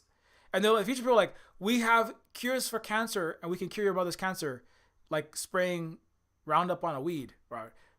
You know, spraying weed killer on a weed, I should say, because Roundup will kill a lot of people too. But basically, like, we have technology that can help you, and we have money that we can send you easily. We have the winning numbers of your lottery, so we can make you win a lot. Like Looper has this as well, right? Where somebody from the future comes with the Bruce Willis movie with Bruce Willis and what's his face. You come back from the future. If you're from the future, you can come back, and I think Biff in Back to the Future 2 wins horse races and gets lottery tickets and becomes a Donald Trump-like billionaire in 1985 by taking information from the future into the past and using it to make a lot of money, right? So the future people are helping the past people by helping them win lotteries, blah blah blah blah, because they know what number is gonna come out based on their own records of the past. So even though things are altering, but things that are already kind of set, like lottery numbers, are already they can be used. So anyways, so that's a lot of the drama of what's happening in the show. But back to kind of like what I want to more of what I really want to talk about. So in this show, one of the things that some people talked about, I feel like Gibson has actually said it himself, is the peripheral, like I was saying in the very beginning, is sometimes a metaphor for the people outside that are being exploited, used, and not cared about by the people at the center, right? The center and the periphery, right? And so in one context, the rich guy from Florida is using Flynn, the richer guy closer to the imperial metropole of Miami, right? He is Ron DeSantis is lead campaign advisor, somebody who is making $1,200 an hour in DC. The closer you are into the center of the cities, right, like DC, London, New York, and the higher up that totem pole in the centers that you are, the more power you have, and then the more peripheral you can use. You can use the people outside to get them to, I don't know, vote for you in the next election, even though you don't care about them, like Democrats and Republicans. You can use people in the periphery to play video games for you because you don't want to spend 2,000 hours leveling up your character, right? You can use people in the peripheral, and even more so, you can use people in a prison making $0 an hour to mechanically separate your Tyson chicken nuggets that you eat while you're playing your video games in New York, right? In the nice flat that you got, like Joey from Friends. And then even more so, you can use people in the global south to do also basically unpaid labor, backed by your right-wing imperialist death squads, starvation wages, and literal threats of ongoing eternal warfare to extract coltan copper from Africa, lithium from Bolivia, cheap clothing from Bangladesh, etc., etc. So all this colonialism, basically, right?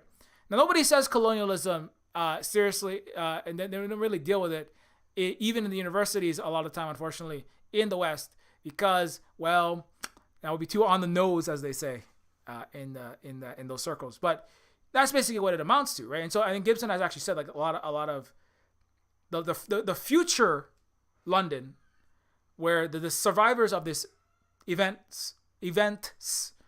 series of events called the jackpot, which is when 80% of the world's population died in fires, hurricanes, storms, floods, diseases, pandemics, asteroid strikes. No, not necessarily that, but just all kind of global collapse, events resulted in most of the world population dying, and only 20% survived. And those that survived, that's why there's not many people in future London. That's a justification anyway. And so those survivors now are some of the richest, most powerful people in the planet, and they are, using their technology to go into the past and hurt alternate timelines, multiple multiverses of their own pasts for their own enjoyment. Some of them do it sadistically, and they cause nuclear war. Like some of these quantum tunneling people in the 2100s make alternate pasts and then start nuclear wars just to have fun and get everyone killed or do all kind of not. I think what was the guy? There's a character in the Peripheral. I can't remember what his name is, but he's a character who specifically, he's one of these billionaires, and they're always Russian oligarchs. But anyway, that's the blinders of William Gibson and Western science fiction. But one of these people, what is his name? I can't remember his fucking name. What's his name? What? Not Lev. Lev is the friend of Wilf. No, there's another worse guy. His name is what is his name? The Peripheral. If I write it down, I might remember it. Right, Peripheral. His name is. His last. It ends with Gian. What the fuck was his name? God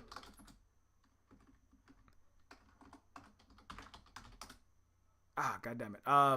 It's like something Phasian or something. God damn it. It's fuck. I can't remember what it was. Can't remember what it is. But he's a character. He's not Lev. He's another one of the klept. That he's a super rich guy. Was it West Phasian? Might have been West Phasian. Let me see that. No, it's not that. I'm getting it wrong.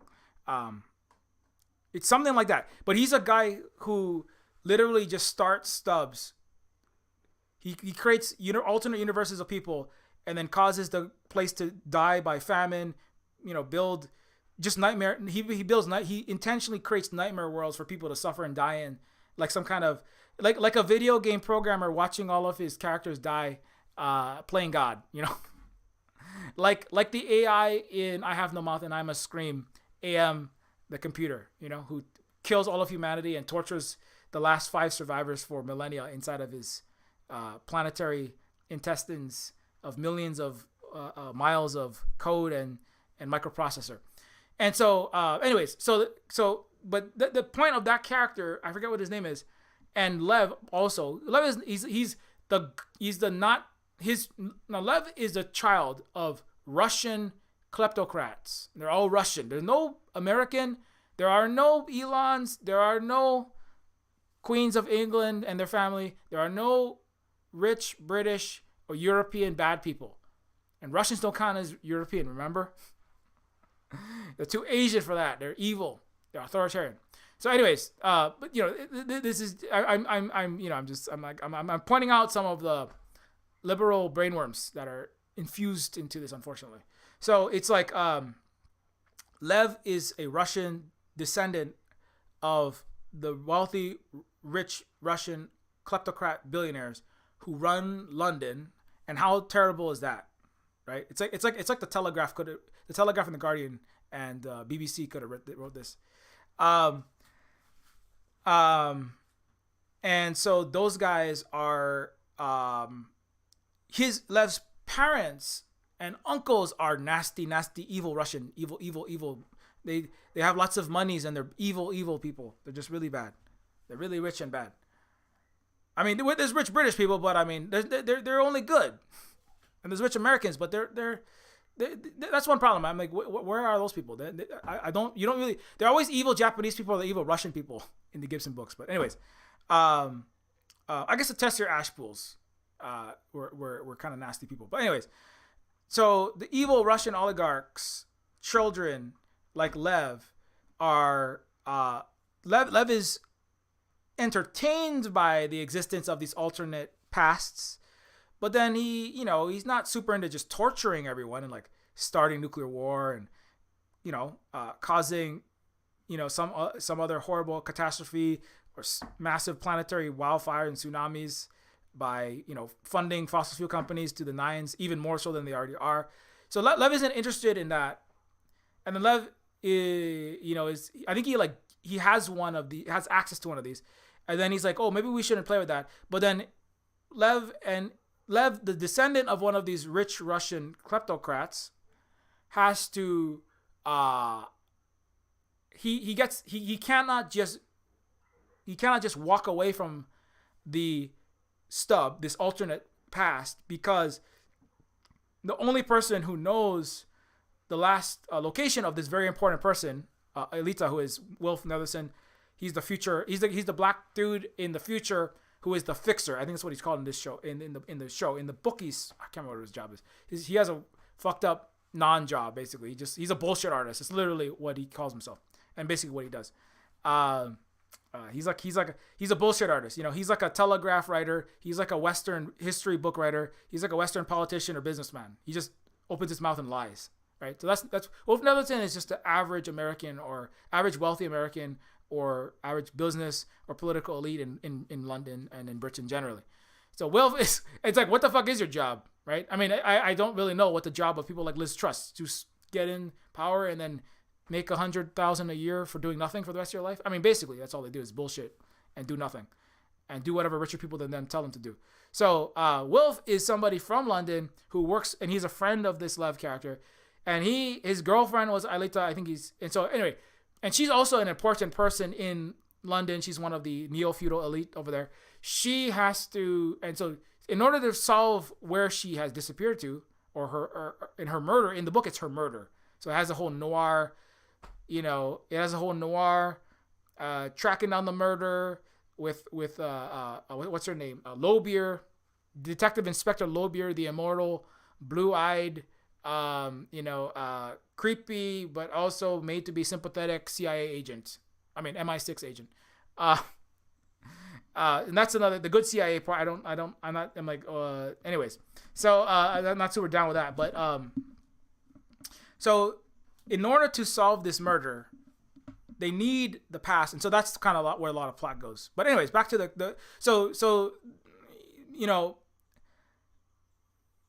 the future is using the pasts, right? So I think somebody actually says, I don't know if it was in an interview or was it in the book. Somebody says, it's not the London Knights. As soon as they find something that they can colonize, the British do colonize, right?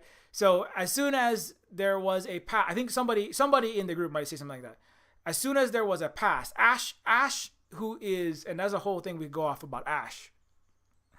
It's the one that got away for Gibson, and that's his manic pixie goth chick girlfriend that he never had, and then he's constantly ragging on in a lot of his books. If there's one criticism, it's that. But anyways, Ash is a younger person than a lot of the characters in the future London. Ash is specifically a goth girl, the way that she's described. She had like a Cheshire cat smile with dark, because her hair is so dark, it's like night, and then her face is like bleach white, and she kind of like disappears. And she has tattoos all over her body. She's got all kind of body modifications, and she's like a really cool goth chick in the future. And Wilf Netherton, who is not necessarily black in the book, he's kind of a cutout for a 40-something white dude with a big degree from a fancy university or a nice career writing bullshit for a living, like, I don't know, a science fiction artist or a politician. Anyways, And so this 40-year-old dude is constantly in the book. He's constantly like ragging on Ash. He's like, it's so off-putting. I couldn't stand all of her creepy tattoos. And oh my God, she just got all of these weird, different green and white, just horrific green and white contact lenses on, and it's just, she has double eye. What is she doing? Oh my God. But then he simultaneously like turned on by Ash. Like the way it's written, like the wolf guy is like into this 20-year-old young goth girl, but the goth girl, she's just like, she like, a lot of the Londonites do not give one shit, right? A lot of these rich millionaire and billionaire neo-feudal employee people that are working for very wealthy kleptocrats that are all Russian. Remember, they're only Russian. There's no rich British or Americans in this world. No billionaire Anglo-Saxons were harmed in the creation of this book or show. Just remember that. It's very nice of them. Make sure that we get more funding next season. Anyway, I'm gonna be spilling too many beans right now. But anyways, it's weird. It's a bit weird, why we got to do that? Why we got to be like that? Anyways,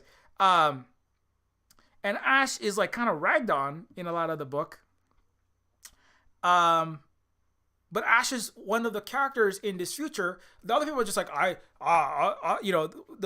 Irish muscle guys, like, I just beat people up for money. I'm a mercenary. I beat people up for money. I was talking about cyberpunk and what the problems with that. And another character, I don't care about anything but beating people up for money. I mean, that's just like normal America. That's normal Westernism. I lie, cheat, and steal and kill from fucking money. That's cyberpunk. And so the one dude is kind of like that. Wolf Netherton is a alcoholic, sorry for myself bullshit artist asshole in the book. I don't know how he is in the show. He's a little different. He's not quite as asshole-ish in the show, I would say. And then there's Lev, rich boy, billionaire, playboy, Russian oligarch, bad guy.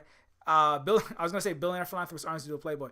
I don't know if Lev. I'm pretty sure he deals in arms too. They do all those things. But anyways, his uncle has a land yacht tank that goes over land, and has like indoor robotic bars and indoor pools, and it's a land yacht. It's a yacht for rolling over those poor Nazis. I'm sorry, enemy combatants in Ukraine. And so by evil Russians. And so anyways, so Lev's character, he's not as bad, but he's not, he's just kind of like, I don't want to see everybody suffer and die, but I don't really care. I mean, my family, and he's a spoiled rich kid.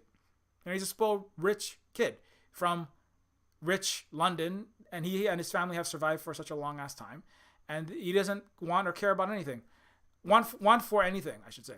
And then Ash is the one character in the future that seems to really care. Like, Ash has moving tattoos that are like, they're like digital animated, tattoo ink of extinct species like bunnies and tigers and whales and dolphins and everything, because everything's extinct because it's a hellscape shit hell 2100 dystopian future. And all the tattoos are running over Ash's body and so Ash is a climate protester. Ash like cares about like the animals and the ecosystems. Ash cares about the pasts of the stub the most. Like Ash is like somebody who wants to do the right thing. Ash is actually one of the most cyberpunk characters in the whole fucking book.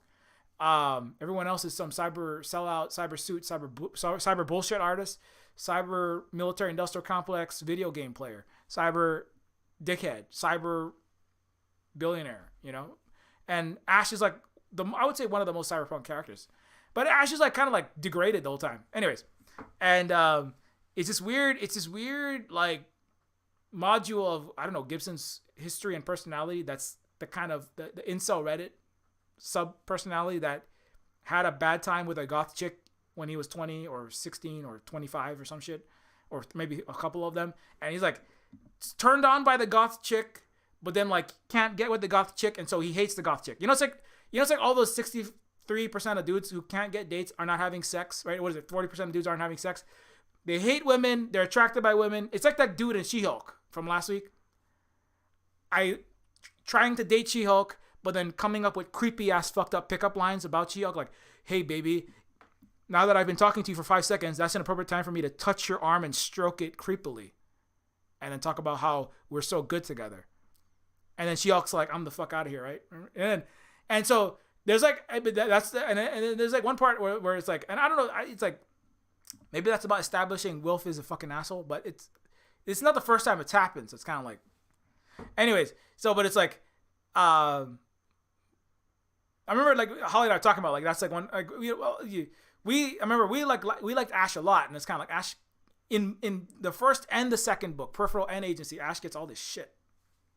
So if it's about establishing one of two protagonists as a complete fucking shithead, dickhead, incel, you know, if one of the two protagonists is a manosphere men's rights activist, intelligentsia from She-Hulk, dickhead, then okay. But I mean, I don't, but the thing is, I don't, because the rest of it, I mean, he's kind of a drunk and a shit, but there's something weird there's something weird going on there. So anyways, you know, there's incel tendencies of Wilf. But I mean, in the show, I almost feel like the show seems to be calling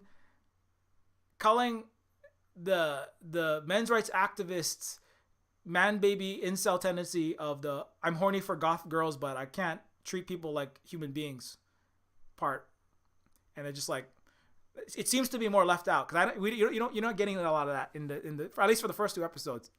I'm making Wilf black. It already alters some aspects of his character, because he was a lot more of a fucking asshole in the book. He's one of the most hateable protagonists in the Gibson books. I will say that. Anyways, but back to this thing. So, you know, but Ash does come in. Is important in the Peripheral, I think, because Ash is somebody who, I think Ash is the one who says the word colonialism, if I'm not mistaken. Let me see if I can find that. I don't think I'm going to find it, because I'm looking for sentences in the book that is, you have to pay to have it. Let's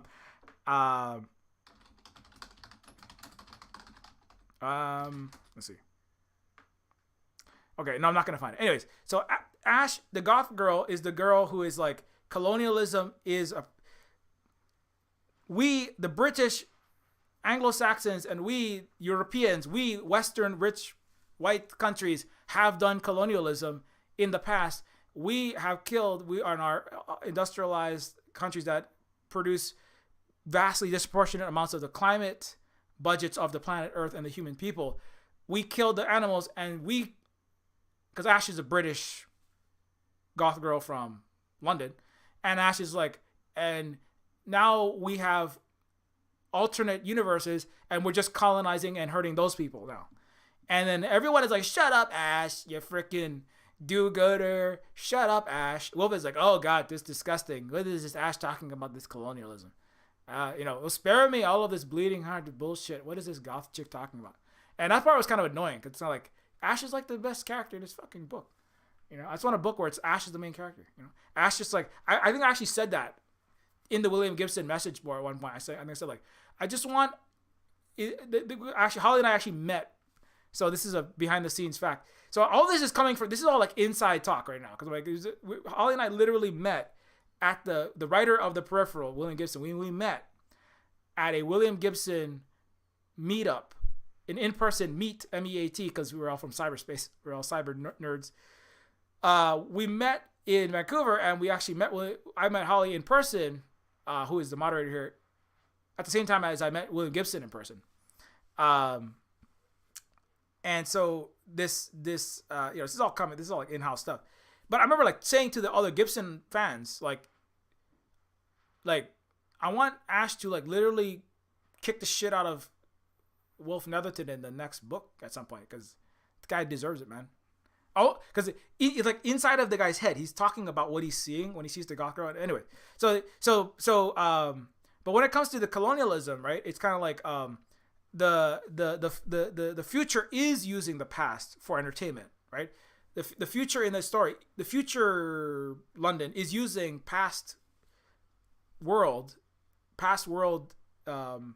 as a game, as a torture, sadistic toy to harm billions of people for one rich guy's pleasure. That's kind of like Earth, I guess, right? It's like a handful of billionaires are making all the money, flying around into space, burning everyone on Earth alive, with climate change, with global fascism, warfare, capitalist destruction, etc. So it is like that, and so then the future coming and colonizing the present, is kind of made to be a metaphor, and so I think that it does.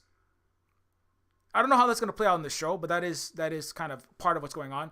It is a weird way in which people inside of the United States who are not actually internally colonized people, right, and certainly not global South colonized people, might have some inkling of what colonization is, but not really. Not really. It's not the same. But it is trying to. There is a part of the Peripheral that could explore that, but I don't think that it is well explored in the book. I do not know if they're going to want to explore it in the show because they're too busy doing punching and kicking and cyberpunk gun shooting good. Cyber mercenary gun shooting good. And I don't know if they're going to have time and space to do that, but that is a thing that could be explored. And so, I mean, the last thing I want to say is kind of like, how the future and the pasts are built. The future and the past make the present, right?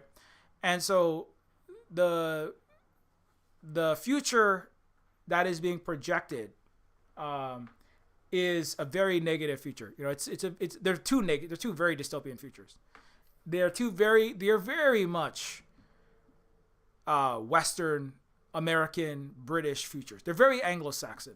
And especially they're liberal upper class futures, right? Which are, oh no, we're all doomed. Oh no, everything's screwed. Nothing good can happen in the future. We're all screwed. It's all climate doomerism. It's all eco-capitalism, societal doomerism. And I think somebody remarked, one of the showrunners remarked, most all futurism is all dystopian. This is like so many other things though. But you see, now I'm going to get into the actual real universal global total reality worldview, which is that, like, if you take science fiction written by people from wealthy countries that are of a particular color in particular, then most future is dystopian, right? But actually, if you look at, there's lots of science fiction, and one of them is like Binti, which is what the kids are reading. Binti, and which is being made into a movie, is a book, and I've talked about this before. Binti is a science fiction book by Neofeud, who has also worked on Black Panther, with Wakanda Forever, coming out soon. And Neofeud's futures in Binti, these are futures from an African perspective, because Neofeud is she calls herself Niger-American, or she's Nigerian and also American, but she's Black. She travels back and forth to Nigeria and to other African places and countries on a regular basis. And so, and Binti, she's the first Himba people ever to afford a place in Umza University, the finest institution of higher learning in the galaxy. And to accept the offer means giving up her place in her family to travel between the stars among strangers who do not share her ways or respect her customs. Anyways, and so, but this is a science fiction book that is about the future, but it's not necessarily all rosy and beautiful, and but a lot of African futurism and Asian futurism is actually very positive, and actually in Africa there are 4 times as many people as in the US and the UK combined. In one country, China, there's more people in China than every European and Euro settler colony in the world combined, by a long shot. So 1.4 billion people. And so if you say most futurism is dystopian, that is only true if you have a Eurocentric and a Western-centric perspective, and you leave out everyone else in the world. You know, you leave out all of the non-white people, basically the African peoples, the Asian peoples, a lot of Central South American peoples who also have different perspectives. The world is getting better. You know, this is an important point, especially if you are a Westerner. It's an important point. And this is where I try to be a bridge because I was, you know, raised, you know, like half stormtrooper, half colonized rebel, you know, because of where I went to school and where I'm from, and the unique situation of Hawaii and the education that I've had. I have to be somebody that's trying to spread the good news. Maybe the not so fun news to hear, right? But the reality is actually most of the world is not looking at the future with depressed, doomering out. That's a very white, and that's a rich country, and that's a wealthy, it's a suburbanite, it's a very liberal, and upper crust perspective to have, actually. In a worldwide, most of the world is not looking at it like that. They know that there are struggles and difficulties. There's pandemics. There's climate change to deal with. But you know, win-win cooperation. With if we work together and we cooperate, we are doing better. We're coming out from poverty. Millions of people are being alleviated from poverty. For a long list of reasons I'm not going to talk about right now. That's going to be too hard for some people to hear, maybe. But the futures that are shown in books like Binti and in other works outside of the West, you know, and Binti is just like one, and Binti is more accessible because the author works, I think, in Chicago, if I'm not mistaken. Nerio Corvo is a professor in Chicago. Holly actually has been Holly had her tweets liked by Nerio Corvo, I think, on Twitter somewhere. And so, you know, just to contrast the Peripheral, which is science fiction written by a white man, William Gibson. What is her name? I'm spelling it wrong. But anyways, yeah. So Nyeti's books, multi Hugo and Nebula award winner. They are like, some of them are Who Fears Death. I mean, there's some that are very dark. You know, like they're very dark futures as well. But I mean, not all of them, and it's not a guarantee.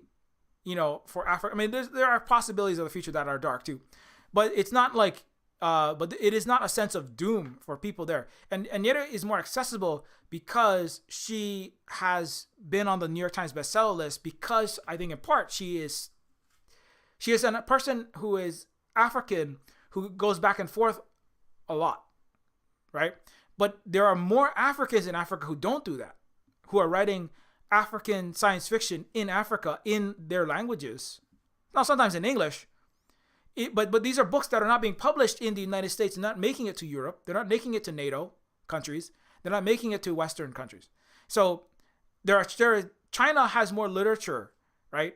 Just in its history, it has 100 times more literature than everything ever written in Europe, actually. This is not discussed much because it gives a sudden inferiority complex to people who put Shakespeare on a pedestal. I mean, he was an okay writer, but I mean, let's be real. This guy mostly wrote fucking dick jokes, okay? And literally sucked off the feudal ancestors of Miss Thatcher and Miss Windsor, you know, and Miss Truss. You know, they're called the feudal lords. And so people like that, you know, they get weird when they realize that there's this whole other 90% of the world that they don't even have access to, you know. The Chinese literature, even I don't have full access. I don't speak Chinese. I don't speak many of the Chinese languages, and we will never really have access to, because you have to understand the entirety of that history and culture, which takes a lifetime. And there are bodies of art and literature and civilization outside of the Western Anglo-Saxon sphere that dwarf everything ever published. And it's hard to. It's really like an alien civilization that is magnitudes larger than your civilization of Western Europe, U.S., Britain. These are really people that are LARPing as civilizations, if you really think about it. In only 250 years. Only for 100 years or less has Britain, any European country, surpassed China as one country that they have surpassed. And they've already reversed that in purchasing power parity. The Chinese are where artificial intelligence makes Western, American, and British AI look like child's play, according to the literal cyber chief of the Pentagon. And the U.S. just sanctioned China, and then they hemorrhaged 20,000 intel jobs. So the West is never going to get back what they had, which is a brief theft of great civilizational, technological, societal, and wealth advancement, and it's never coming back because the rest of the planet is too smart for that. And so why am I telling you this, right? To make you feel small, like a little small thing against black and brown and Asian people? No, because it's not to hurt Europe or Americans or white people generally. It's because it's actually to the benefit of people of America, the UK and Europe, Canada, New Zealand, Australia, to understand what it means to live in a multipolar world. The thing is, the Chinese, the people of Africa, Asians, Pacific Islanders do not want to rule the world. You know. Now that is incredibly difficult to understand because that is deep, as I have gone over often. That is deep European and Western narrative and way of being psychology. It's in the stories. It's in the history. It is the history. It is the present, unfortunately, of these places, right? To not win-win cooperate. Like as Jeffrey Sachs says, to assume Machiavellianism is the baseline substrata of reality. Everything is about power. There is no possible world in which we have peace. That's a joke. There will always be the Leviathan, you know. There will always be the monopoly on violence. Only naive little children believe in these hippie peacenik fairy tales that there could ever be equality between races and equality between countries and the end of colonialism, imperialism, and capitalism, and a place where we don't have masses of people just, you know, fighting for their own personal, individual, selfish interests and the profit and their feudal, colonial, capitalist race or other gender or other privileges for themselves. The only reality we can have is the reality that which has existed for 2,000 years in the West, at least since the Romans eradicated whatever indigenous coexisting peaceful people were in what was then Gaul and the places where they built Piccadilly circuits, and London, by the way. London was built by Romans. Speaking of future London in 2100, the British, that's the dystopian thing, I think. And the sad thing about not just the Peripheral, but all Western science fiction, is that they can't get past this idea. Much of it cannot. There's a few, like the day the Earth stood still. There's a little bit in the 50s where there were some rays of hope, and then they all got squashed. But the fact that London has not gotten past its as I say, London has not healed from the wounds of Roman trauma and undone finally its imperial planetary abuses. You know, it has not become. That's the most sad part about the Peripheral, right? Because the reality is that future where 80% of the Earth dies, all of the cheetahs and the thylacines and the Tasmanian tigers, all of the whales and the birds and the plants and all of the things that fly in the air, swim in the sea, and crawl on the land have all died. And most of the humans, and everything is scorched wastelands and acidified oceans and just hellish Category 7 pyro-NATO nightmares. And then there's a handful of rich people just sipping tea and being bored rich boys, laughing at everyone else's graves and all the dead animals, laughing at ash. And then there's one goth chick that's like, what? Maybe we should care. And they're like, oh, you stupid little goth chick. Don't you see 9 out of 10 people in London are rich white boys like us, and we don't give a fuck about anything. And it's like, that is the dark thing, you know. And that's not just a dark thing. That's not even like necessary. That's not true that's like what has to happen. But if you ask the average British middle class or upper class person, or the average British or American, they might actually tell you that we're all doomed. We're all doomed, and a handful of rich people are going to make it to Mars, and a handful of rich white men are going to be alive in their bunker in New Zealand or in London, and that's what they want. And that's what rich white capitalists, unhealed descendants of Roman trauma want you to believe, is that the only possible future is a continuation of the Western-led barbaristic hellscape world of colonialism, capitalism, feudalism, unjust hierarchies, and endless suffering and endless inevitable. They want nuclear war. That's why the Telegraph and the Guardian and the BBC, CNN are talking about Russia is going to nuke someone anytime now. China is going to invade Taiwan anytime now. Never mind the fact that Taiwan's a part of motherfucking China, according to every country on the fucking earth, and even the U.S.'s own State Department website. But not that we care about the truth in the West ever. And that the fact that like everything has to go, but the thing is that's not, and that's what I mean when I say the blinders of the future. When you are using incorrect, deeply muddied, billionaire, self-centered plutocrat, actual kleptocrats of the United States, like, I don't know, Elon and Bloomberg and Gates and Musk, right, who write your history books and your news reports for you and have think tanks to do that, and the CIA world is a jukebox that writes all the media, including the New York Times that you're consuming, and the New York Times bestseller list that they handpick and choose, and all the movies and all the games that they have the final say on, because anything that works and does anything with shooty, bang, bang, the military and the Pentagon show up and they edit the final script, and it's even documented.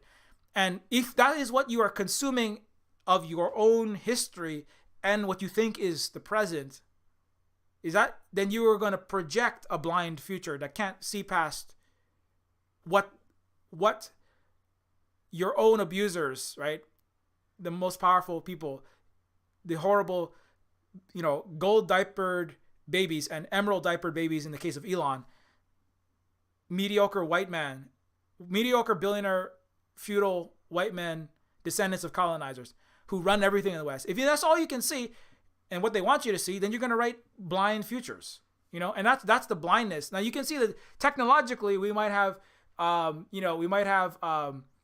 digital telepresence games where you're fighting Nazis and making money in an alternate reality using these really cool tech goggles, and you might see like the technical specifications of the weapons that your future barbarians might try to do opium war or Cold War or World War III with.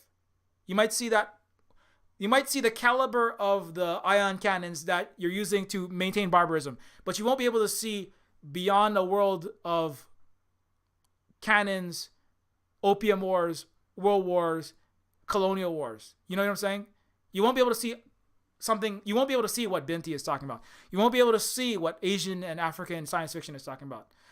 You won't be able to see alternatives to the Western way of existence for thousands of years, which is like not good. Ask indigenous people of Turtle Island. Ask Native Hawaiians. Ask peoples of Asia and Africa and the Pacific. Not to say that we were perfect, but there was other ways to exist along the Silk Road and the Maritime Silk Road. That was not about who had the most guns and the most money. And I got guns made out of skyscrapers and skyscrapers that are as tall as money. Money stacks that are as tall as skyscrapers, and I have guns that shoot money called mega banks. And that's why Pigeon with Gun is actually, I'm doing all of that in that game. Because that is the West. It's a bunch of stacks of money. That's Pigeon with Gun. Sidebar for Pigeon with Gun. A game where you fight gajillionaires with lots of guns and money. That's basically what the British and Americans, that's all they are. And really good bullshit artists, like Wilf Netherton, who write all your history books and all of your news reports and all of your bestsellers. So, like, there's something, but that should be made fun of, That's why I make fun of it with Pigeon with Gun, Where's my Pigeon with the Gun ad? That's why, Pigeon with Gun is coming next week. It's not done yet. I have an early access version, but if you want to pick it up, you can pick up the early access version. But Pigeon with Gun is a game about everything I just talked about, where you literally fight gajillionaires who have guns that shoot money called mega banks, have skyscrapers as tall, made out of guns, and money stacked as tall as skyscrapers. And you play a pigeon with a gun because these motherfucker colonizers, imperialists, mediocre emerald diaper babies, right? And that's why he has emerald eyes, and also because money's green. These people deserve to be mocked because their world. These people are not serious people. These people don't deserve to run this world. They don't have to. They didn't, and they won't one day. If the people of the citizenry of places like the United States, the citizenry of the masses of Britain, the masses of the place that calls itself London of 2022 choose to try to take those blinders off of the future that they are forcing through your VR goggles called all your social media, mainstream media, your video games, and your science fiction books and your TV shows. Like The Peripheral, actually. Not to call it specifically out, I don't think it's a bad show, but that is something that it is reinforcing. It doesn't give you an alternative. The jackpot where everyone dies from climate change, world war, and 10 other events. That is the scenario. That is the projection of, survival of the richest, right?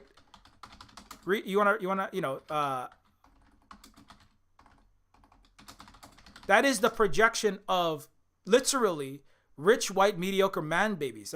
Douglas Rushkoff is a futurist and a science fiction author who literally wrote a book when he was summoned by a handful of hedge fund managers, billionaires. Douglas Rushkoff, a science fiction author, like William Gibson, was summoned, and he was paid $200,000 for 1 hour to tell the billionaires how to survive the jackpot in the Peripheral, how to survive simultaneous global war, nuclear war, mass catastrophic like Ebola times COVID level pandemic, and global fascism and total ecological, economic, and societal collapse.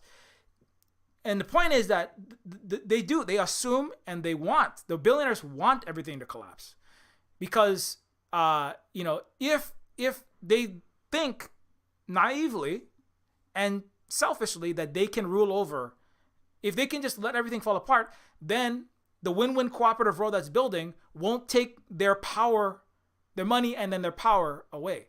If they can become immortal, go under a bunker and survive the collapse of the death of all the animals and all the people, and reestablish a barbarian hellscape Fallout meat hook future, or a cyberpunk dystopian Peripheral London 2100 future, then they can come back out and rule over that, and that's what. That is literally the worldview of a handful of rich white men who don't want their patriarchy, their white supremacy, and certainly their capital supremacy and their power in generally to be taken by a world led by people of all stripes and all colors who want to work together, stop peripheralizing third world countries outside of the G7 and just get back to win-win cooperation that most of the world was doing before the last 400-year nightmare. You know what I'm saying? So when you project yourself, I mean, it's fine to consume cyberpunk science fiction, dystopian science fictional futures, and these kind of things. But, you gotta, it's kind of like you gotta be careful when you're consuming that. Everything is political. Everything is rearranging your worldview and your narrative. And so when there is no, again, it's like, just as I said, just because somebody has a bunch of guns and money inside of a video game, right? Otherwise, I'm fired from the Silver Spook chairman of world peace and world survival and decolonization. I'm no longer Chairman Che Mao of the future revolutionary that isn't televised. The future will not be multiplayer on Steam. It will be downloaded for $5 on itch.io. That's what I will say. That's my revolution will not be televised. We were also watching. Next week I'm gonna do one about Lovecraft Country. That was fucking awesome. As a counterpoint, the show Lovecraft Country. Anyways, very different perspective, but it's my point is that the dollars, just because you have guns and money and stuff and guns and military stuff inside of it doesn't mean that it's gonna make you fucked up and it's gonna break your brain and make you into some kind of stormtrooper. But what is the show saying about that? Does it leave room for alternatives? Is it criticizing? Is it actually criticizing what it is showing you, or is it reinforcing? Is it reinforcing the status quo, which is fucked up dystopian bullshit. You know what I'm saying? Is it actually cyberpunk or is it cyber suit? Is it cyber billionaire propaganda? You know? And so that's what I'm interrogating right now.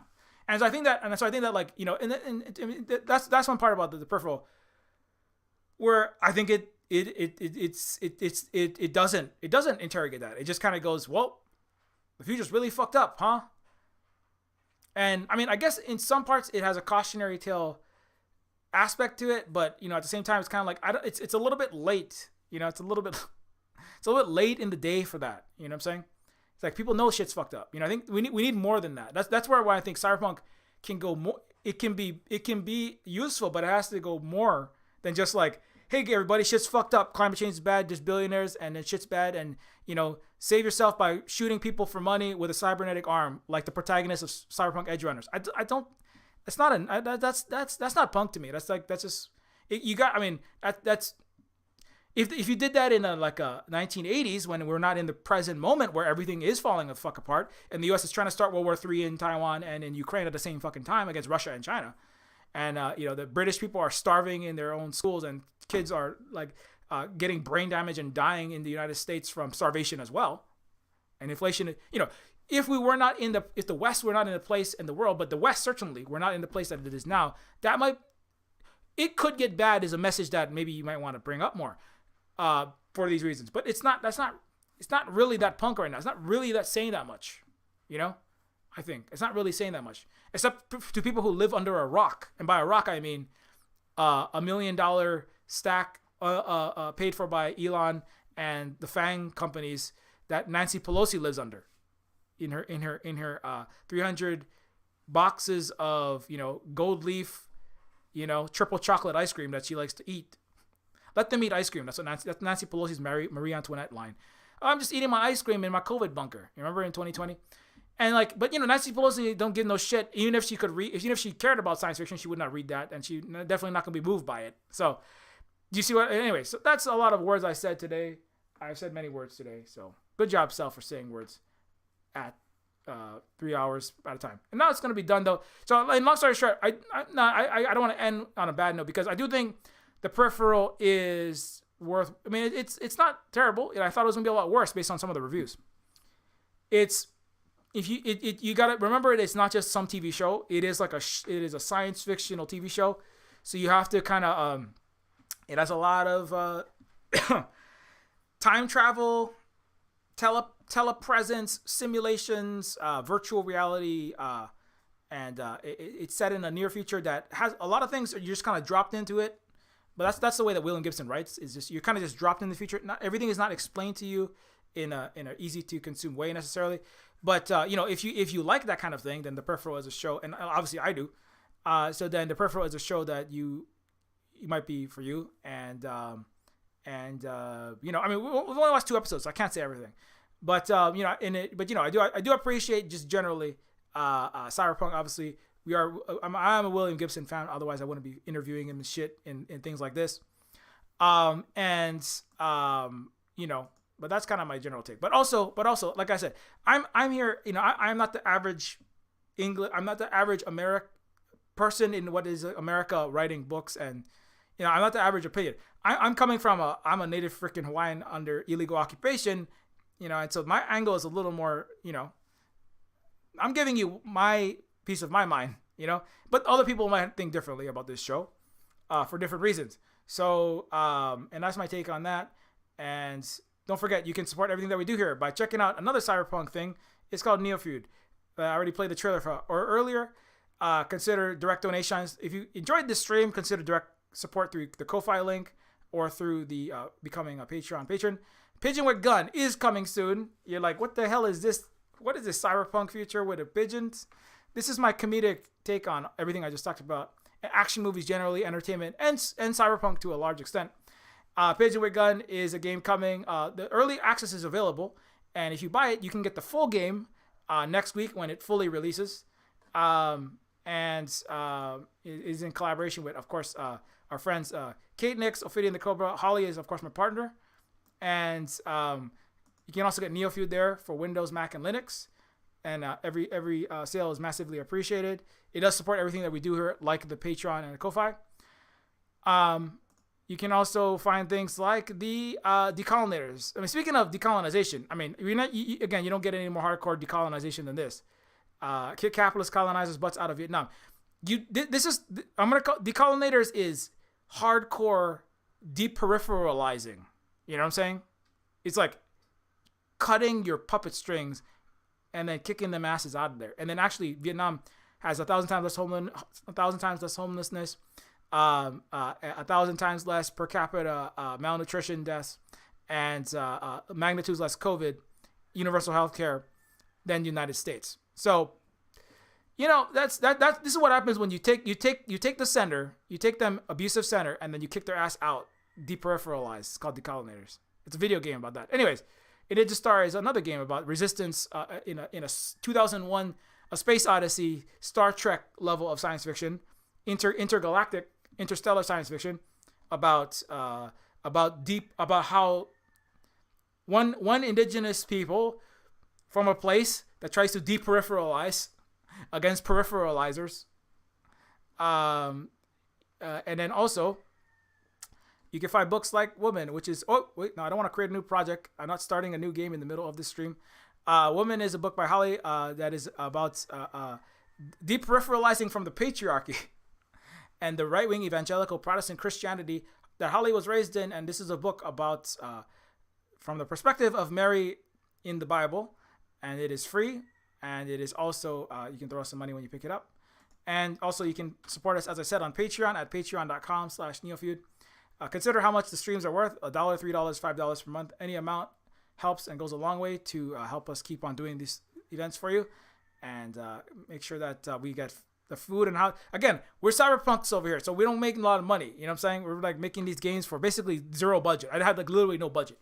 We like no Kickstarter, no venture, no Series 1, no Tier A, no angel investors, no Seraphim, no Cherubim millionaires. We're resource allocated to this project in the making of my games. So we don't have a lot of money. So really, we rely on this support from people like you. So consider helping us out to keep on doing these streams and making these games. You can also follow Silver Spook Games. So somebody responded to the Peripheral. So Peripheral is what am I talking about? You can follow at Silver Spook Guy. You can follow at Silver Spook Games on Octodon, at Octodon.social, at Silver Spook Games at Mastodon.social on Mastodon, on Twitter at Silver Spook Guy and at Silver Spook Games, minus the E and Silver for the games related stuff. Facebook Silver Spook Games, Instagram Silver Spook, and speaking of Cyberpunk, though, we have another show, another game that's coming out that I'm the content director and lead writer of is Terminus Cyberstar, a low-poly cyberpunk immersive sim in the vein of late 90s games like Deus Ex and System Shock. And it is like Cyberpunk 2077 in that it's a 3D cyberpunk game. And this game is nearly done. This is a game, I'm like, fuck peripheralism right there. You see that? That's like mask off in the beginning of the game. Anyways, Terminus Cyberstar is a game that is a cyberpunk game that, again, I'm the lead writer and director of. So consider checking that out. You can join a Discord if you want to do that over there. And, of course, you can follow Holly as well. Holly at The Tech Fairy is the mod voice actor and partner here at the Silver Spook Games. Partner in marriage, making and having and raising of children, as well as in the business here and in the marriages and singular. Producer, writer, and moderator for Zion Attack. The haunted hostess of the lounge. Pigeon with Gun is a spin-off, so that game I was talking about. Hey, look at this. It's Pigeon with Gun background. It's the Pigeon with Gun background. Anyways, in the Holly's thing. Pigeon with Gun is a spin-off from The Lounge, a liminal digital cabaret. It is on the last episode of this season is happening this Tuesday at 8 Eastern Time. And don't forget to check that out.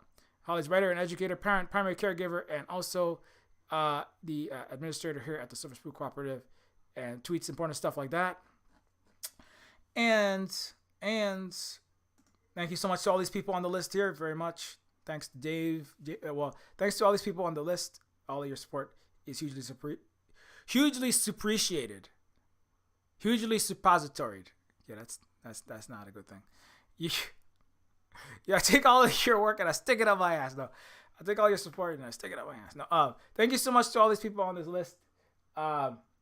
thanks Big Teal for dropping in there as always. Always good to see you. And thanks Ollie for moderating. And yes, we will be back. We'll be back at 9 Pacific time for at least a little bit. I'm trying to finish my Pigeon with Gun. I'm basically done with the game. I gotta there's like a couple little fixes, and then I gotta make a trailers. So I'm gonna be making trailers today and tomorrow. The promotional materials for Pigeon with Gun. Maybe some of that this evening, but if you have, we'll see what we do. But thank you very much. Keep your mirror shades polished. Don't play too many military simulators. Be careful. You might become a stormtrooper. And be excellent to each other, like Bill and Ted said. And until next time, we'll see you.